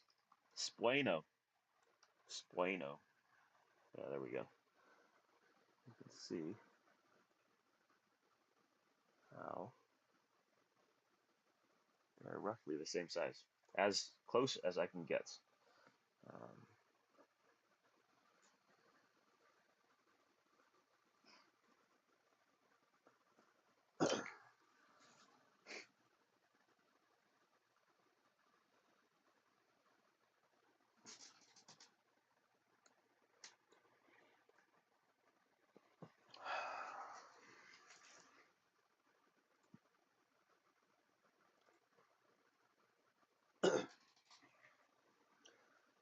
quick breaky break time.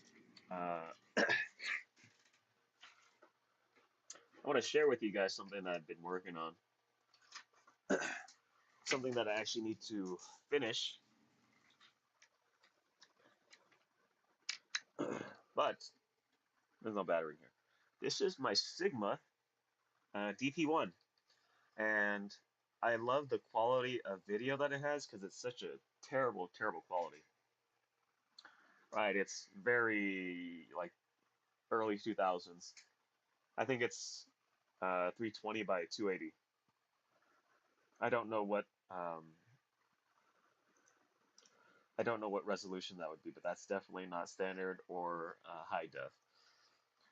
So initially, what I did with this is I extended the LCD ribbon so that I could have a selfie screen, right? So there you go. I actually have the parts in the back there. I just had to take it apart so that I could work on some other stuff. Um, so uh, the idea is to replace this entire assembly, if I can get it off.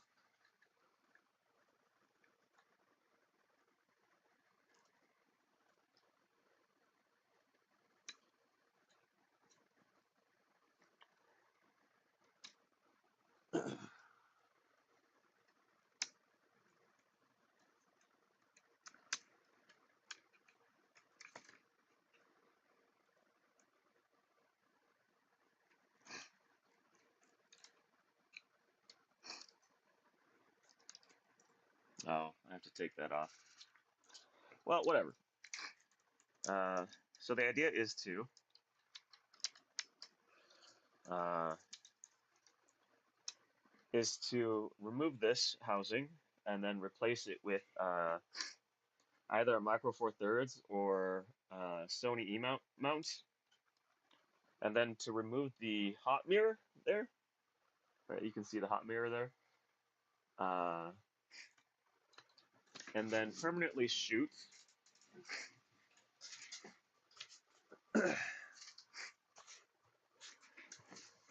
in IR, right? Using this orange filter, which I think is 550.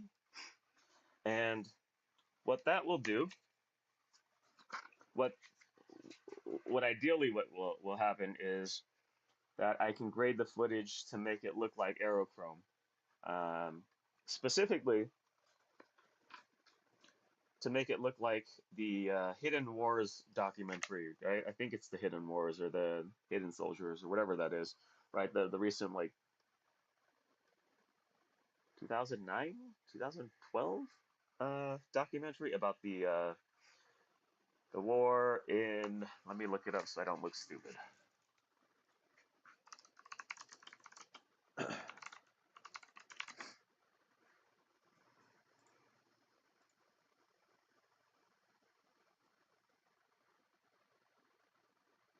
There you go. Yes, shot on Kodak's Aerochrome is the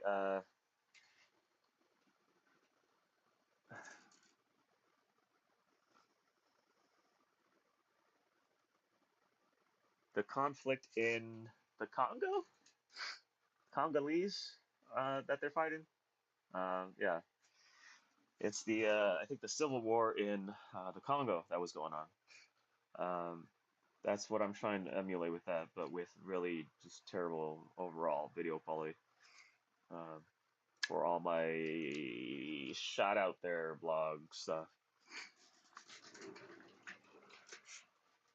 Uh, and I know it can be done, not the infrared stuff, but the Sony E mount attachment. I've already bypassed the lens extension, and it turns on without a hitch. I know it can be done because there's a Chinese modder out there who has done it, right? And the basis of my work is looking at pictures that he's shown on the internet that I can find on like Taobao or Alibaba or any of those Chinese selling sites, right? I'm going to release how to do it, um, but I need to make sure that everything works as well as it does. Um, he's taken it a little bit further with the DP1, DP1X, and DP2 and stuff like that by adding grips and mechanical shutters, but I'm not too sure how effective his mechanical shutter is and its implementation of the mechanical shutter because I don't have it right, and I'm not concerned with the mechanical shutter. Um, the electronic shutter, I think I read it's good up to 1/200th of a second. Um, and in my head, if I'm doing video stuff, probably won't get there if I can use ND filters on top of the 550 IR filter. So yeah, that's coming very soon. Once I get some time to work on the mount and reverse engineering all the mount points and figuring out how exactly to mount things. My plan is to use no,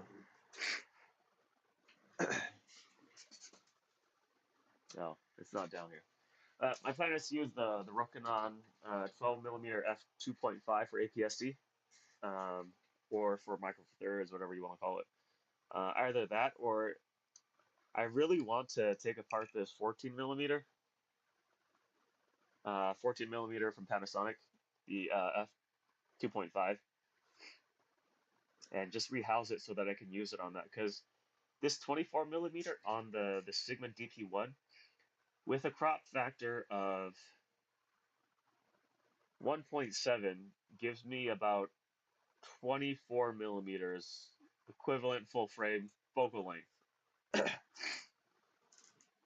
Um, and I think the 20 is that right? Let me see.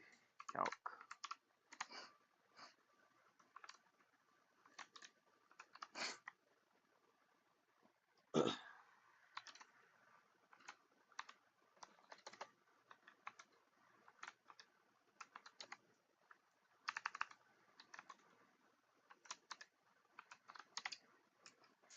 Yes, 14 millimeters would give me equivalent 24 millimeter field of view. Um, and the f2.5, pretty good wide open. But I'll probably have to stop it down anyways. So I mean, it doesn't really matter. That 14 millimeter focal length is what I'm after because it gives me the equivalent 24 millimeters field of view. Good blogging field of view, right? So that's it's coming soon, right? So long as I can get out of my own head and get it made, right? Ugh. I am losing my mind. If you haven't noticed, I am talking to myself, talking to the void, and slowly but surely losing my mind. But I appreciate you guys who do stop by and those who don't stop by too. Because if it were not for you guys, I would not be here doing this. And I would not be getting comfortable with uncomfortable situations like live streaming and learning to accept my own voice, however stupid it does sound. So thanks, guys. Um,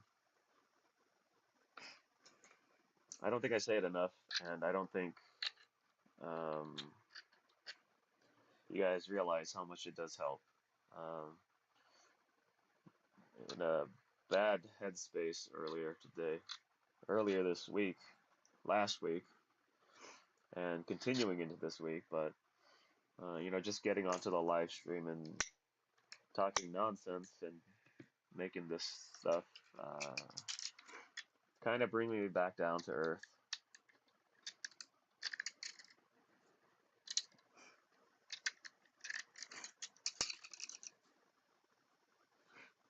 And again, I'm not sick. I don't know what's going on. I just don't feel good. Allergies, maybe?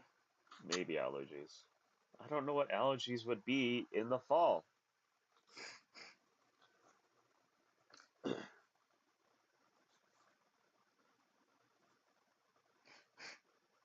Maybe I've got to replace the HEPA filters in the air conditioner. Maybe that's it. Maybe I'll change the HEPA filter.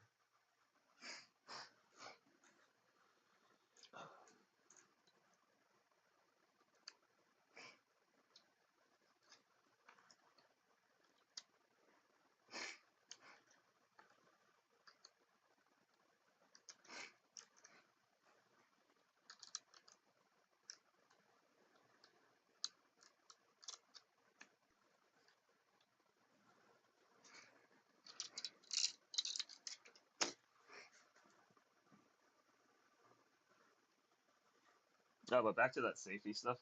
I was working with a friend who was in fashion design, and I was doing some woodworking for her. Interesting lady. She wanted to do some. I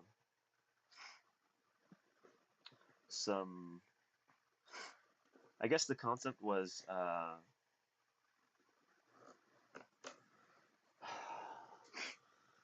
like unfinished woodwork, unfinished housing, or something like that.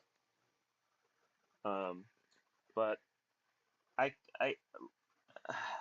once you once you know about safety, right, and once you know about how to be safe with woodworking tools, you can't get past it, right?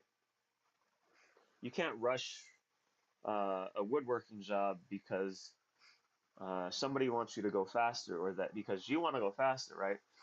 That's it's very irresponsible, right? Because what could happen is, oh my, okay, so what did happen is because she kind of wanted to go a little bit faster to get things done. I was hand drilling with a drill and a Forstner bit, and in my head, I'm holding the piece of wood and I'm using the drill, right, to drill through, right, like to go through, right. And in my head, I'm like, oh man, if this slips, I'm going straight into my hand. And I've had a lot of these moments, right, where my mind can see what's going on, but I guess physically I haven't caught up yet. Like I'm still like, whatever, man, I'll be fine. So I'm drilling like, oh man, that would suck a lot, right? If I were to just slip. So I slip, and the Forstner bit cuts into the webbing of my thumb here, right? Like you can see that, but so yeah, that's because I was rushing things, right? Like I felt rushed, and yeah, irresponsible of me. But I was telling her, I'm like, you should be careful cutting into this stuff. I've got to be careful cutting into it, right? Because it's not just we'll lose the material. What will happen is somebody will get irrevocably hurt. Um, and that's not what I'm here to do, right? I'm here to help. I'm here to make something, and I don't want you to get hurt. I don't want me to get hurt, right? Um, we've got to be safe, right? So, uh, I, she jumps on the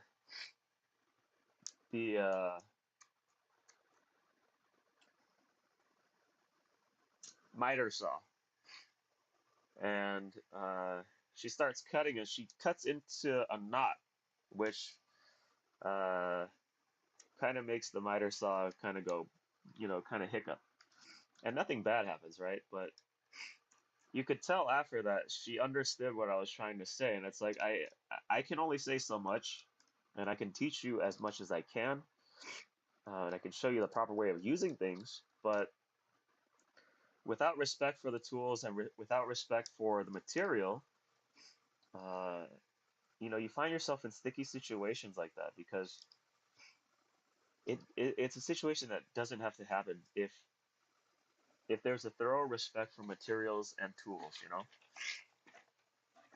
And like after that, she was a little bit more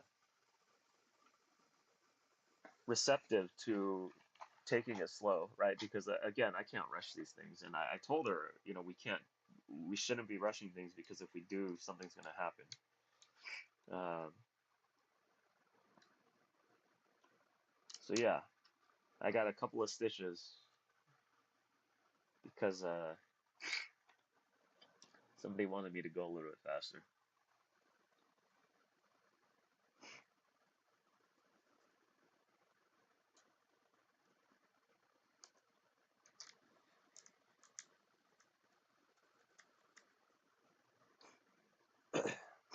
If you guys have any tips for live streaming, I would appreciate them too. I'm still trying to get the hang of it and trying not to be. Well, just trying to get the hang of it, man.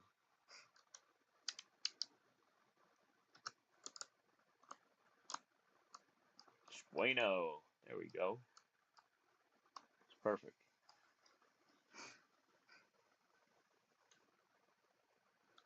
Just got to clean up the blades. We're good to go. Oh boy, it's 7 o'clock already.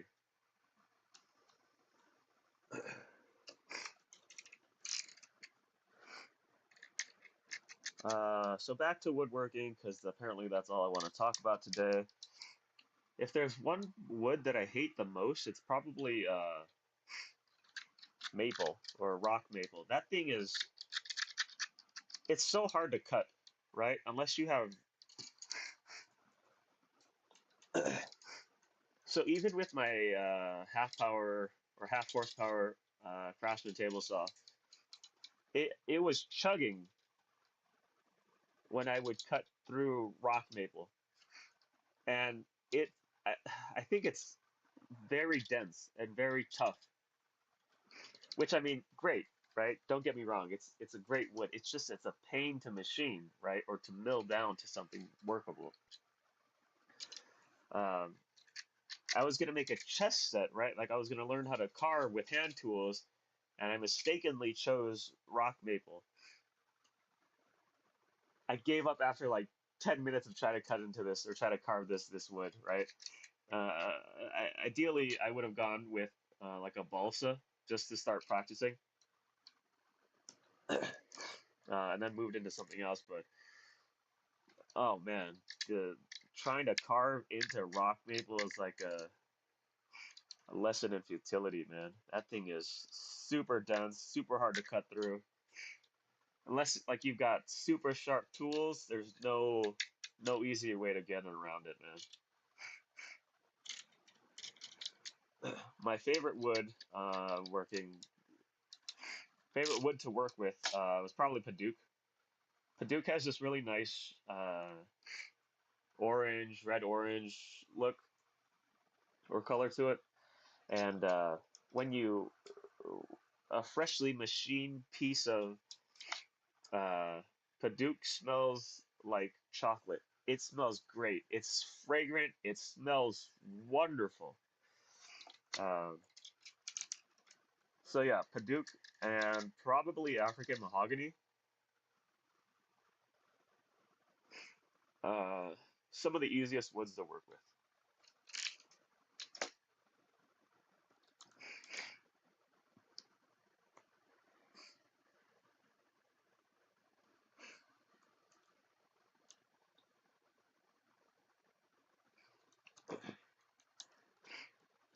There are. I still have a project that I need to do with woodworking, and that's making a. I think it's a traditional Indonesian mortar and pestle, right? So they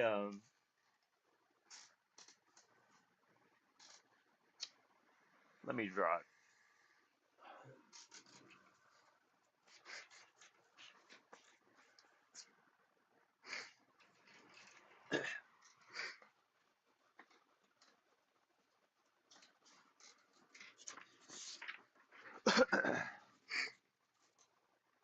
So the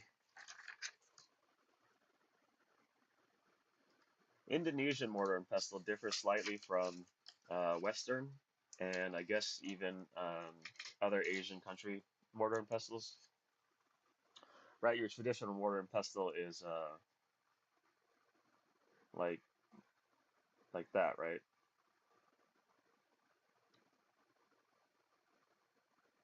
And then you have your blunt instrument uh,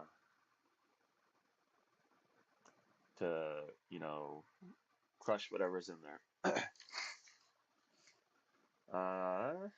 Let's see here.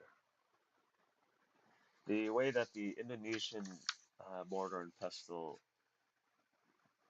or the way it differs, is that it's flatter, so it's got a wider mouth, but it's a little bit more shallow.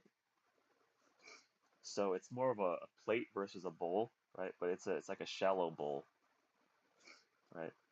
Like that, and it's curved in there, right? But their mortar instrument or their blunt instrument is shaped like a claw, so it fits in the palm of your hand nicely. And this gives you a different mechanical grinding than your traditional pound and smash, right? This one kind of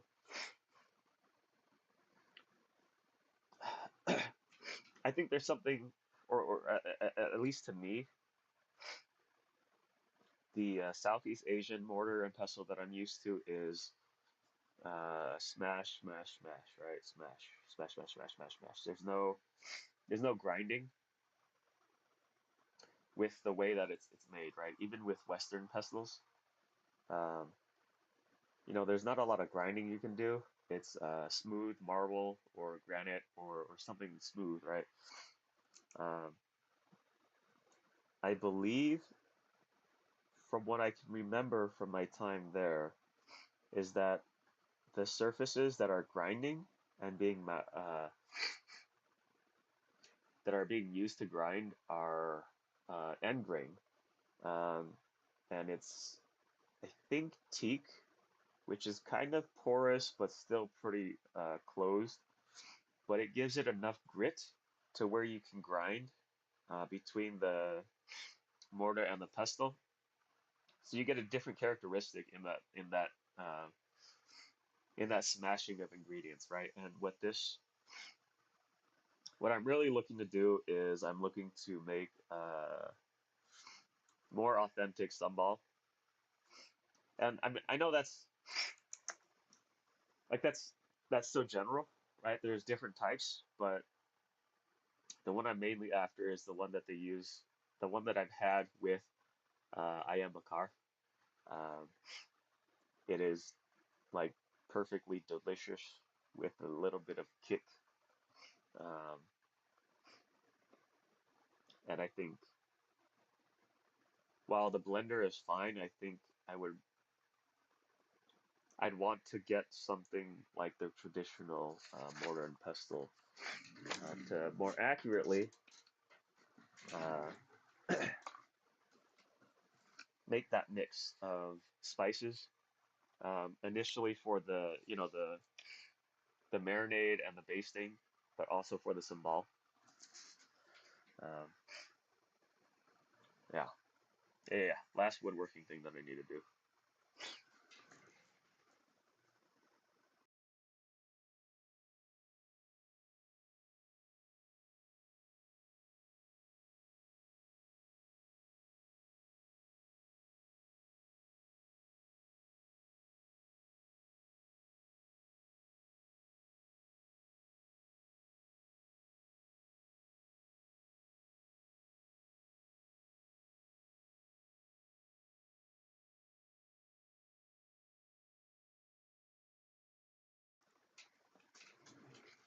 So, with these last few streams, I've been kind of looser with it. Uh, I think primarily because I can be, like who wants to watch somebody just assemble things for 3 hours, right? So I figure I can just, talk about things, and if you guys want to talk, that's great. If you guys don't want to, that's also great. Um, One thing that you should know about me is I don't like talking a lot, but apparently talking to the void is just fine. Right? I'm pretty reserved. Um,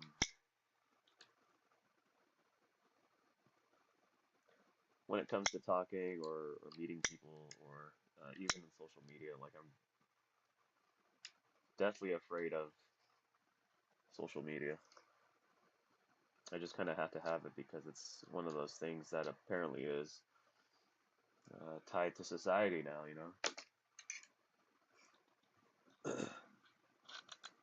And back to what I was saying in the last stream, I'm working towards, and I know this sounds so cliche, right? But I'm working towards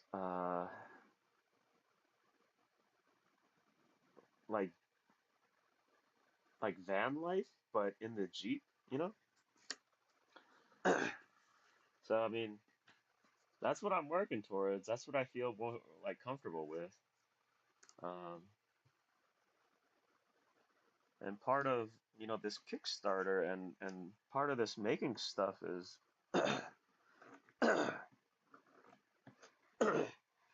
it's kind of just me realizing like I can't do that unless I believe enough in myself or if I believe enough in what I'm doing, right? Because I mean, if I self-sabotage everything, and if I always tell myself that I'm not good enough for this or good enough for that, how will I ever get anywhere, right? Like I was talking to my brother, this was a long time ago, and I was like, I want to start a YouTube channel, but I don't know everything and I don't want to be wrong. And he's like, how are you gonna learn? I was like, you know what? I don't like it, you're right, but you're right, you know? But then at the end of the day, I didn't do anything because still, it's like I'm too scared to put myself out there, to be a person, to be, yeah, yeah, to be a person in the world, you know? I'm much too afraid to be a person, and it's so much more comfortable being in this. I think the kids are calling it liminal space, this space of transition. It's so much easier because that's what I know, right? Like that's where I've grown up. You know, I've always grown up in a transitory place. I went to 1, 2, 3, 4, 5, maybe 5 elementary schools, 1 middle school, and like 3 or 4 high schools, right? I grew up on the road. I grew up in this constant sense of transition, right? And that's if I'm not comfortable with me as a person, or if I'm not confident of me as a person, how can I expect to do anything that I want to do? You know, how can I expect anybody else to think the same? And again, going back to this Kickstarter, that's what this is. You know, this is me saying, hey, I might not be the best right now. I might not have the best. Uh, I might not be. Yeah, I might not be the best, or I might not be making the best stuff right now. But what I can assure you is that I'm working on it. That I am working towards being a better me, a better person, a more human human, if that makes any sense, you know? If I can't do that for myself, then how can I expect anybody else? How can I expect you guys to think the same, right? There has to be a certain point where I'm like, you know what? I'm tired of being that scared little boy and just do it. Um, and what this Kickstarter has shown me is that, you know, people aren't all, uh, people aren't, uh, people aren't as negative as they are in my head. You know, like in my head, everybody, because of my negative perception on of reality and the way that I was raised, in my head, everything is always the negative, right? That's why I always, that's why I'm prone to uh, delay things, prone to procrastinate, because I'm always in my head, things are always negative. They're never, why should they be positive for me? Right? Why should, why should it be? Because I don't think I deserve these things, right? That's what it gets down to. But what this Kickstarter has shown me is that I think people people are not as negative as I am.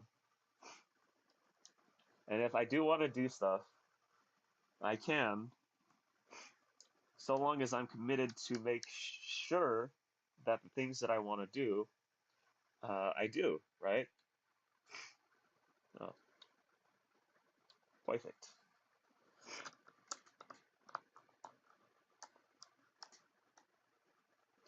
And I'm kind of tired of living like I don't deserve things, you know? That I'm just that I'm just a prop in somebody's life, right? Like I'm an NPC. You know, I'm tired of that, right? I think it's such a passive way to live. But I mean, it feels definitely like I'm an NPC in my own life. You know, I'm not even the main character, right? Everybody's the main character in their own life, but just the NPC in my life. Everybody is the main character in my life. Splano! There we go. Yeah, that's good. That's good. Let's clean up the blades.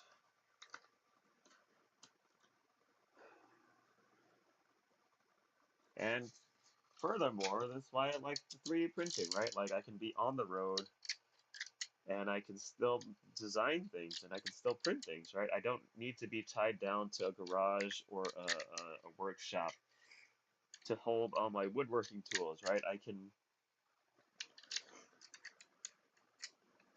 can be a digital wanderer while still being able to effectively create things that I want to. You know, I couldn't do that if I was stuck to like a 300-pound table saw, having to open up the shed and go buy materials for every project. What I can do is I can set up a 3D printing farm, hire some folks to take care of it, and just drive. Just be away, right? There's a there's a concept in uh,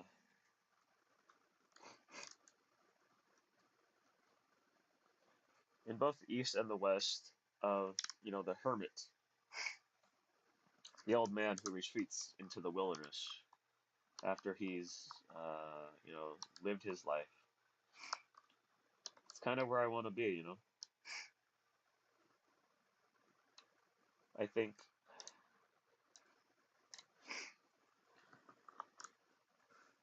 it's something that definitely suits the kind of person that I am, right? And that's what I want to do with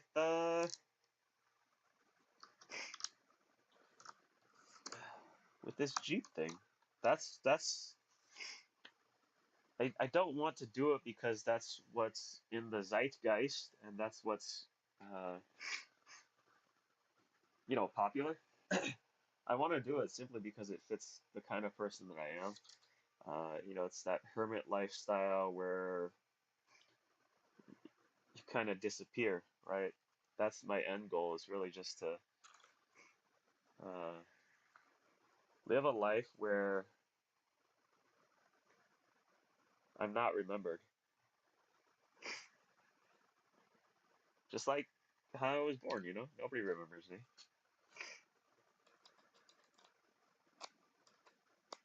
But just kind of fading into obscurity, and I want to be like, the only thought I want people to have is like, hey, isn't that one guy who did that thing? I just want to be that one guy, or some dude who did that thing. Like I don't care too much about making anything, like leaving a lasting legacy. Like all that stuff is kind of like, does it really matter? You know?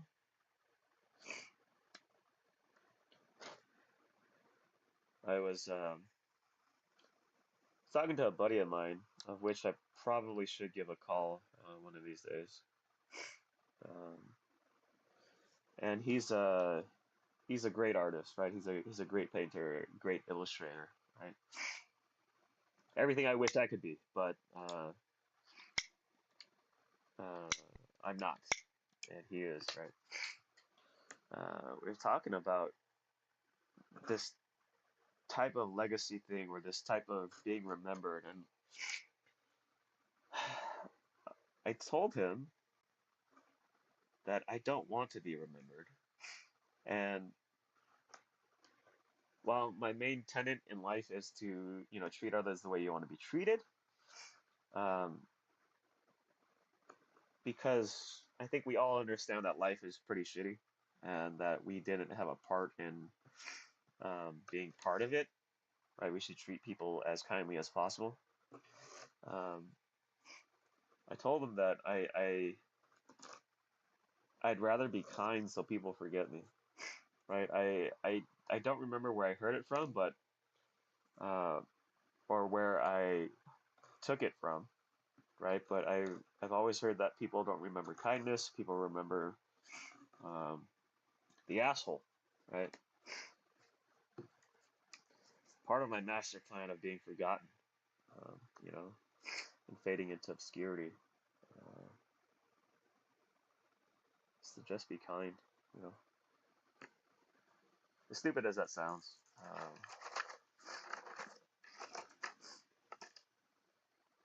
That's kind of what I think.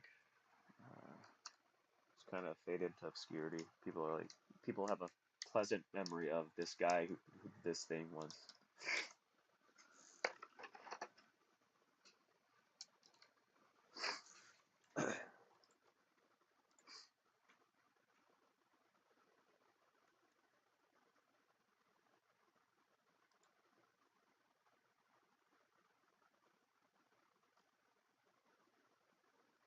Sorry, I'm selecting a song. Give me a quick sec here.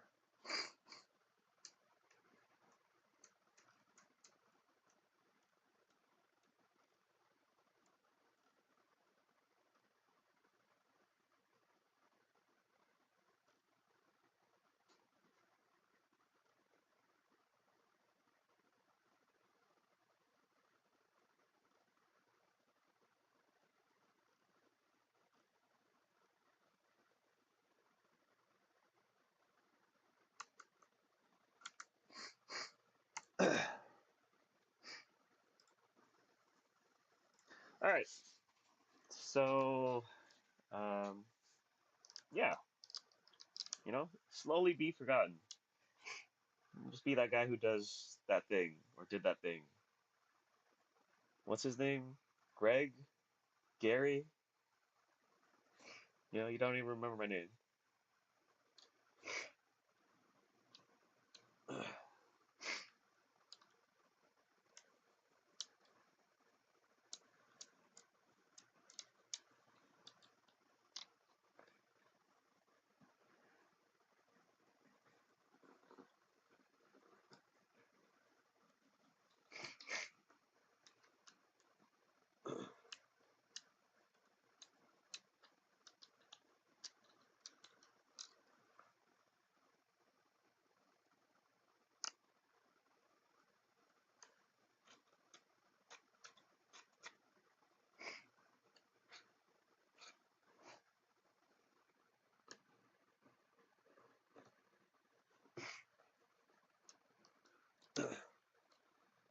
Huh. Ah, so I was having some issues with this guy here. If we look here, ooh, that's way off.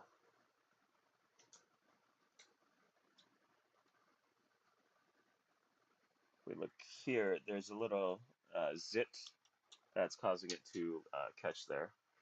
So,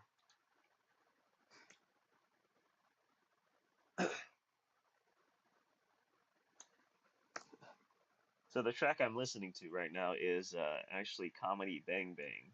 If you guys are familiar with the podcast Comedy Bang Bang, listening to Drew Tarver's Martin Sheffield Lickley. He's a new wave artist. There we go.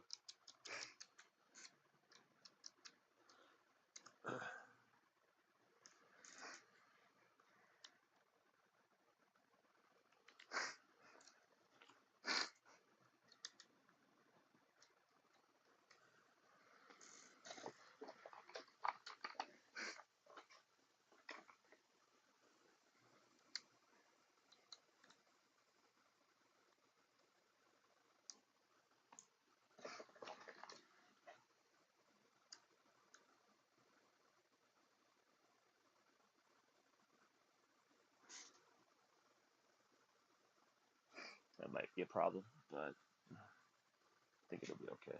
Let's check it out.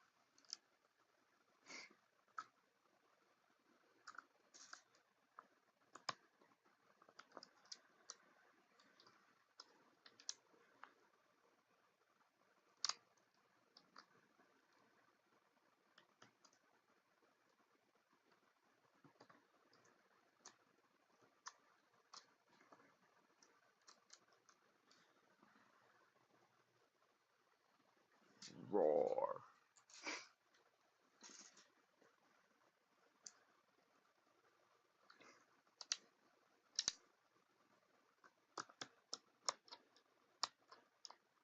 Huh. It's catching somewhere. Don't like that.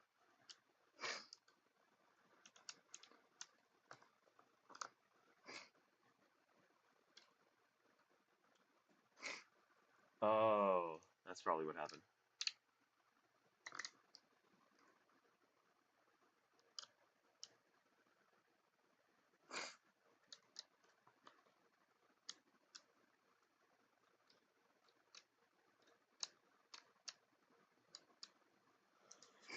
There's something wrong with the track. Gotta.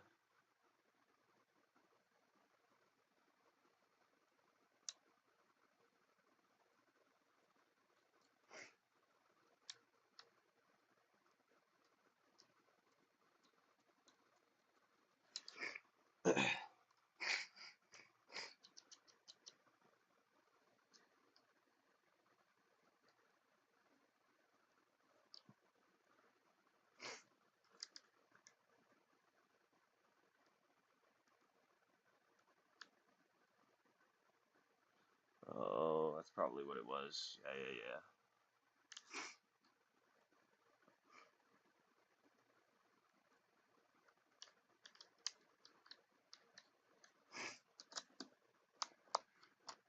There we go. I wonder what that was. But it opens and closes pretty well and pretty straight across the board.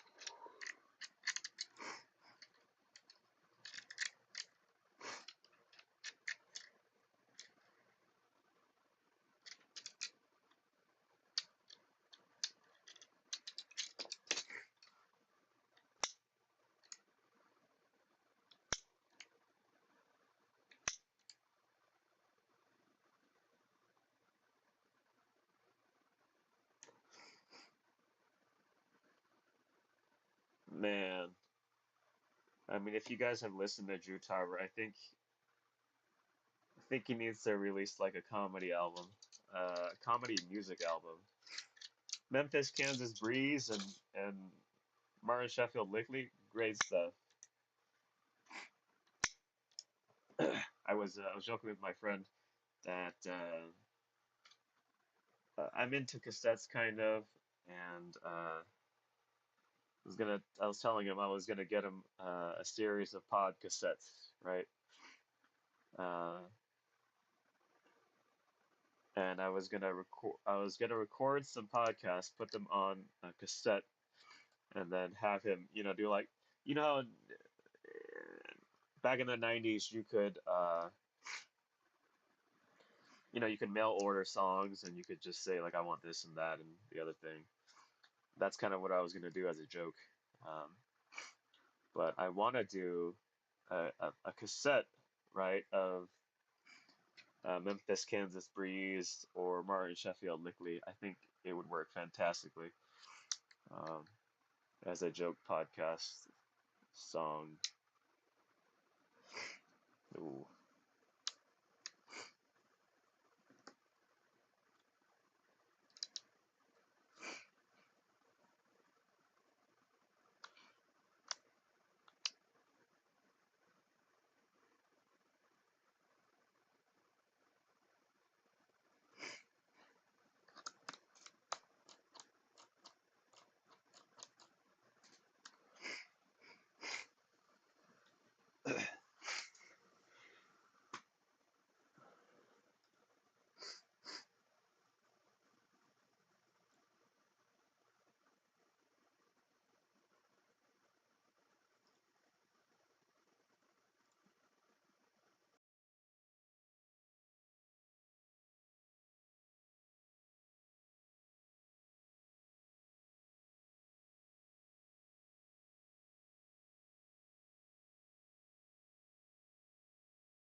Oh boy. Oh boy. So, back to the hermit thing and, leading into the wilderness or whatever I said. Like I've been thinking, like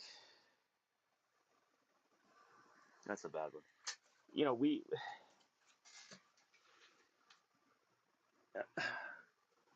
if you've listened to Daft Punk, their most recent release, Random Access Memories, there's a song on there called Mordor, um, and the guy on there is Giorgio Mordor, right? Um, there's a line that he says in there, and he says, um, nobody told me what to do or what was right or something like that. So he decided to do what he felt was right, right? And I feel like that's like 90% of life. Nobody knows what we're doing. These rules are all made up, right? I mean, you look at the financial sector, right? A lot of those rules are just made up to do whatever, right? Nobody cares, right? So long as they get money, right? The rules are made up. Nobody really cares. Why am I taking this stuff so seriously, right? Why don't I just do what I want to do, right? If other people can do it, why can't I? You know? Um,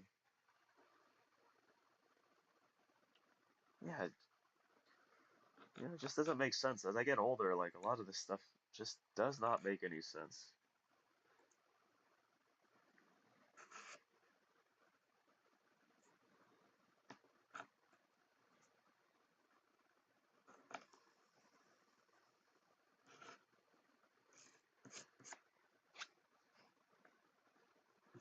So why not try? Why not try to do the things that you want to do? We're here for a short period of time, and it would be a disservice to me or to you to not live it the way that we want to, whereas without hurting people, right? That's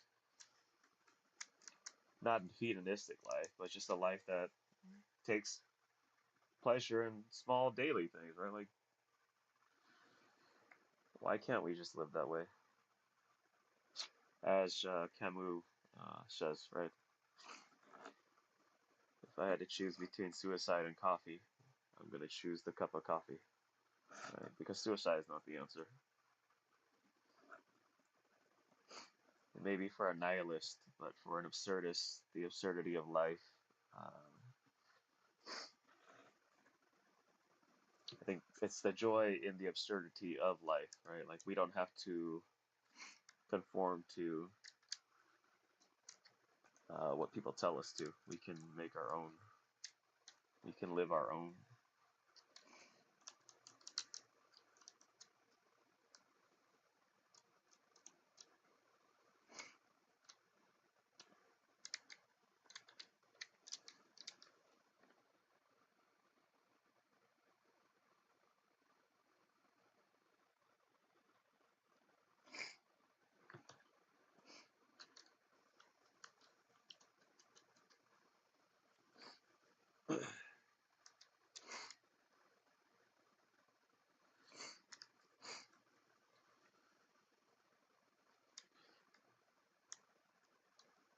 Boom!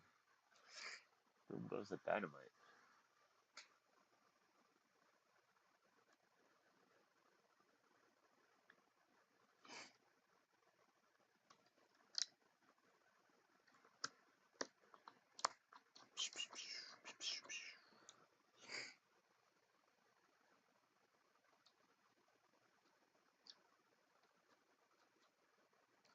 Perfecto. Good. Oh boy. Oh boy. Coming close to an end here. We got about 15 minutes left. Should be able to get this last one in. So yeah, next Wednesday, um, or this upcoming Wednesday, we'll do a small demo.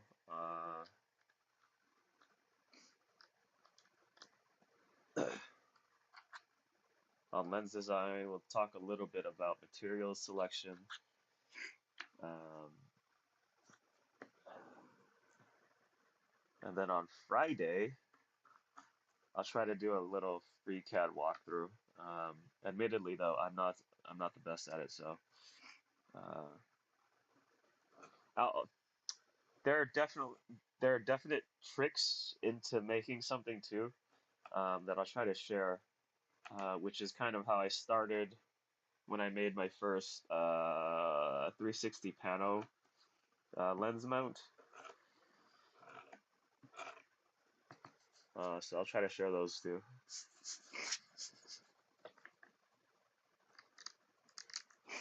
Boom! Great. Nope.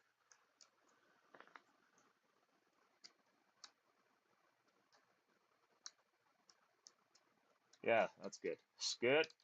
It's good. It's good.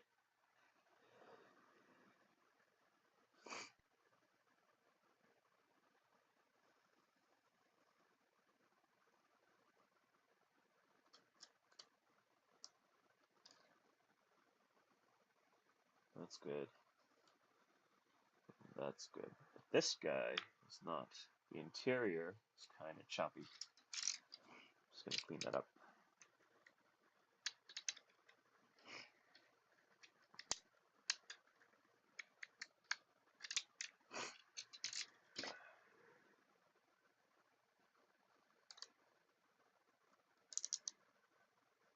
Oops.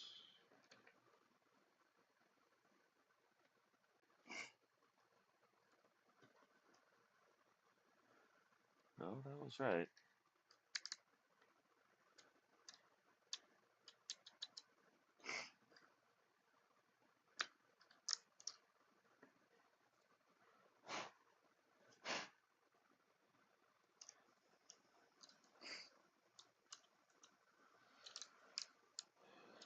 There we go. That actually might be too tight.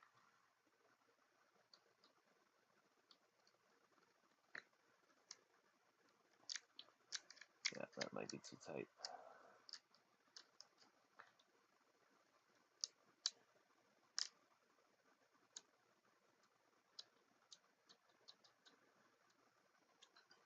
It works.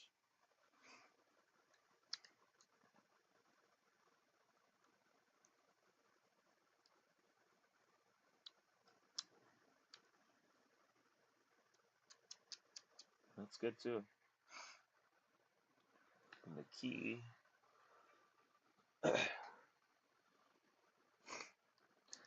So to end the night, what I'm listening to is Laotian music. Um, I don't know you if you know how it is, but there's like it's comfort music. Um, I remember growing up, my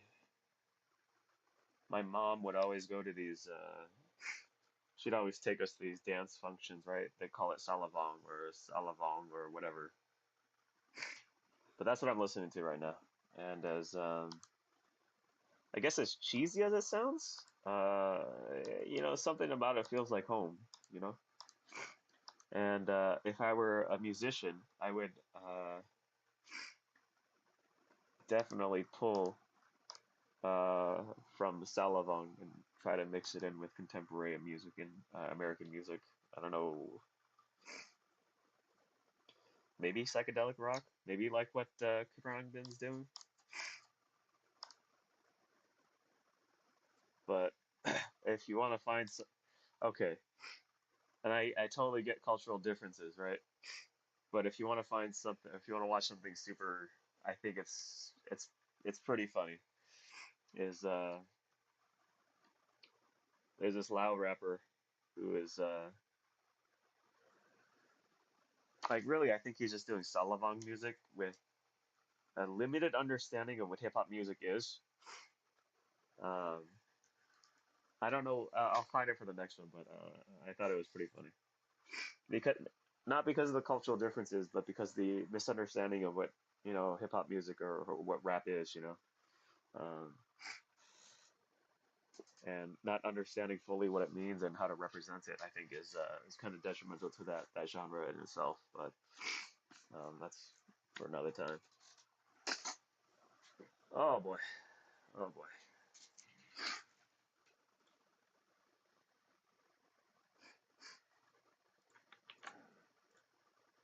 Uh, if you guys are interested, this is what I'm listening to. Um,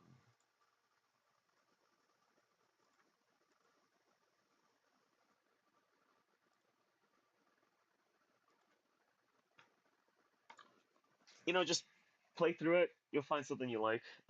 They've got, I think it's Una Studios. They got good stuff.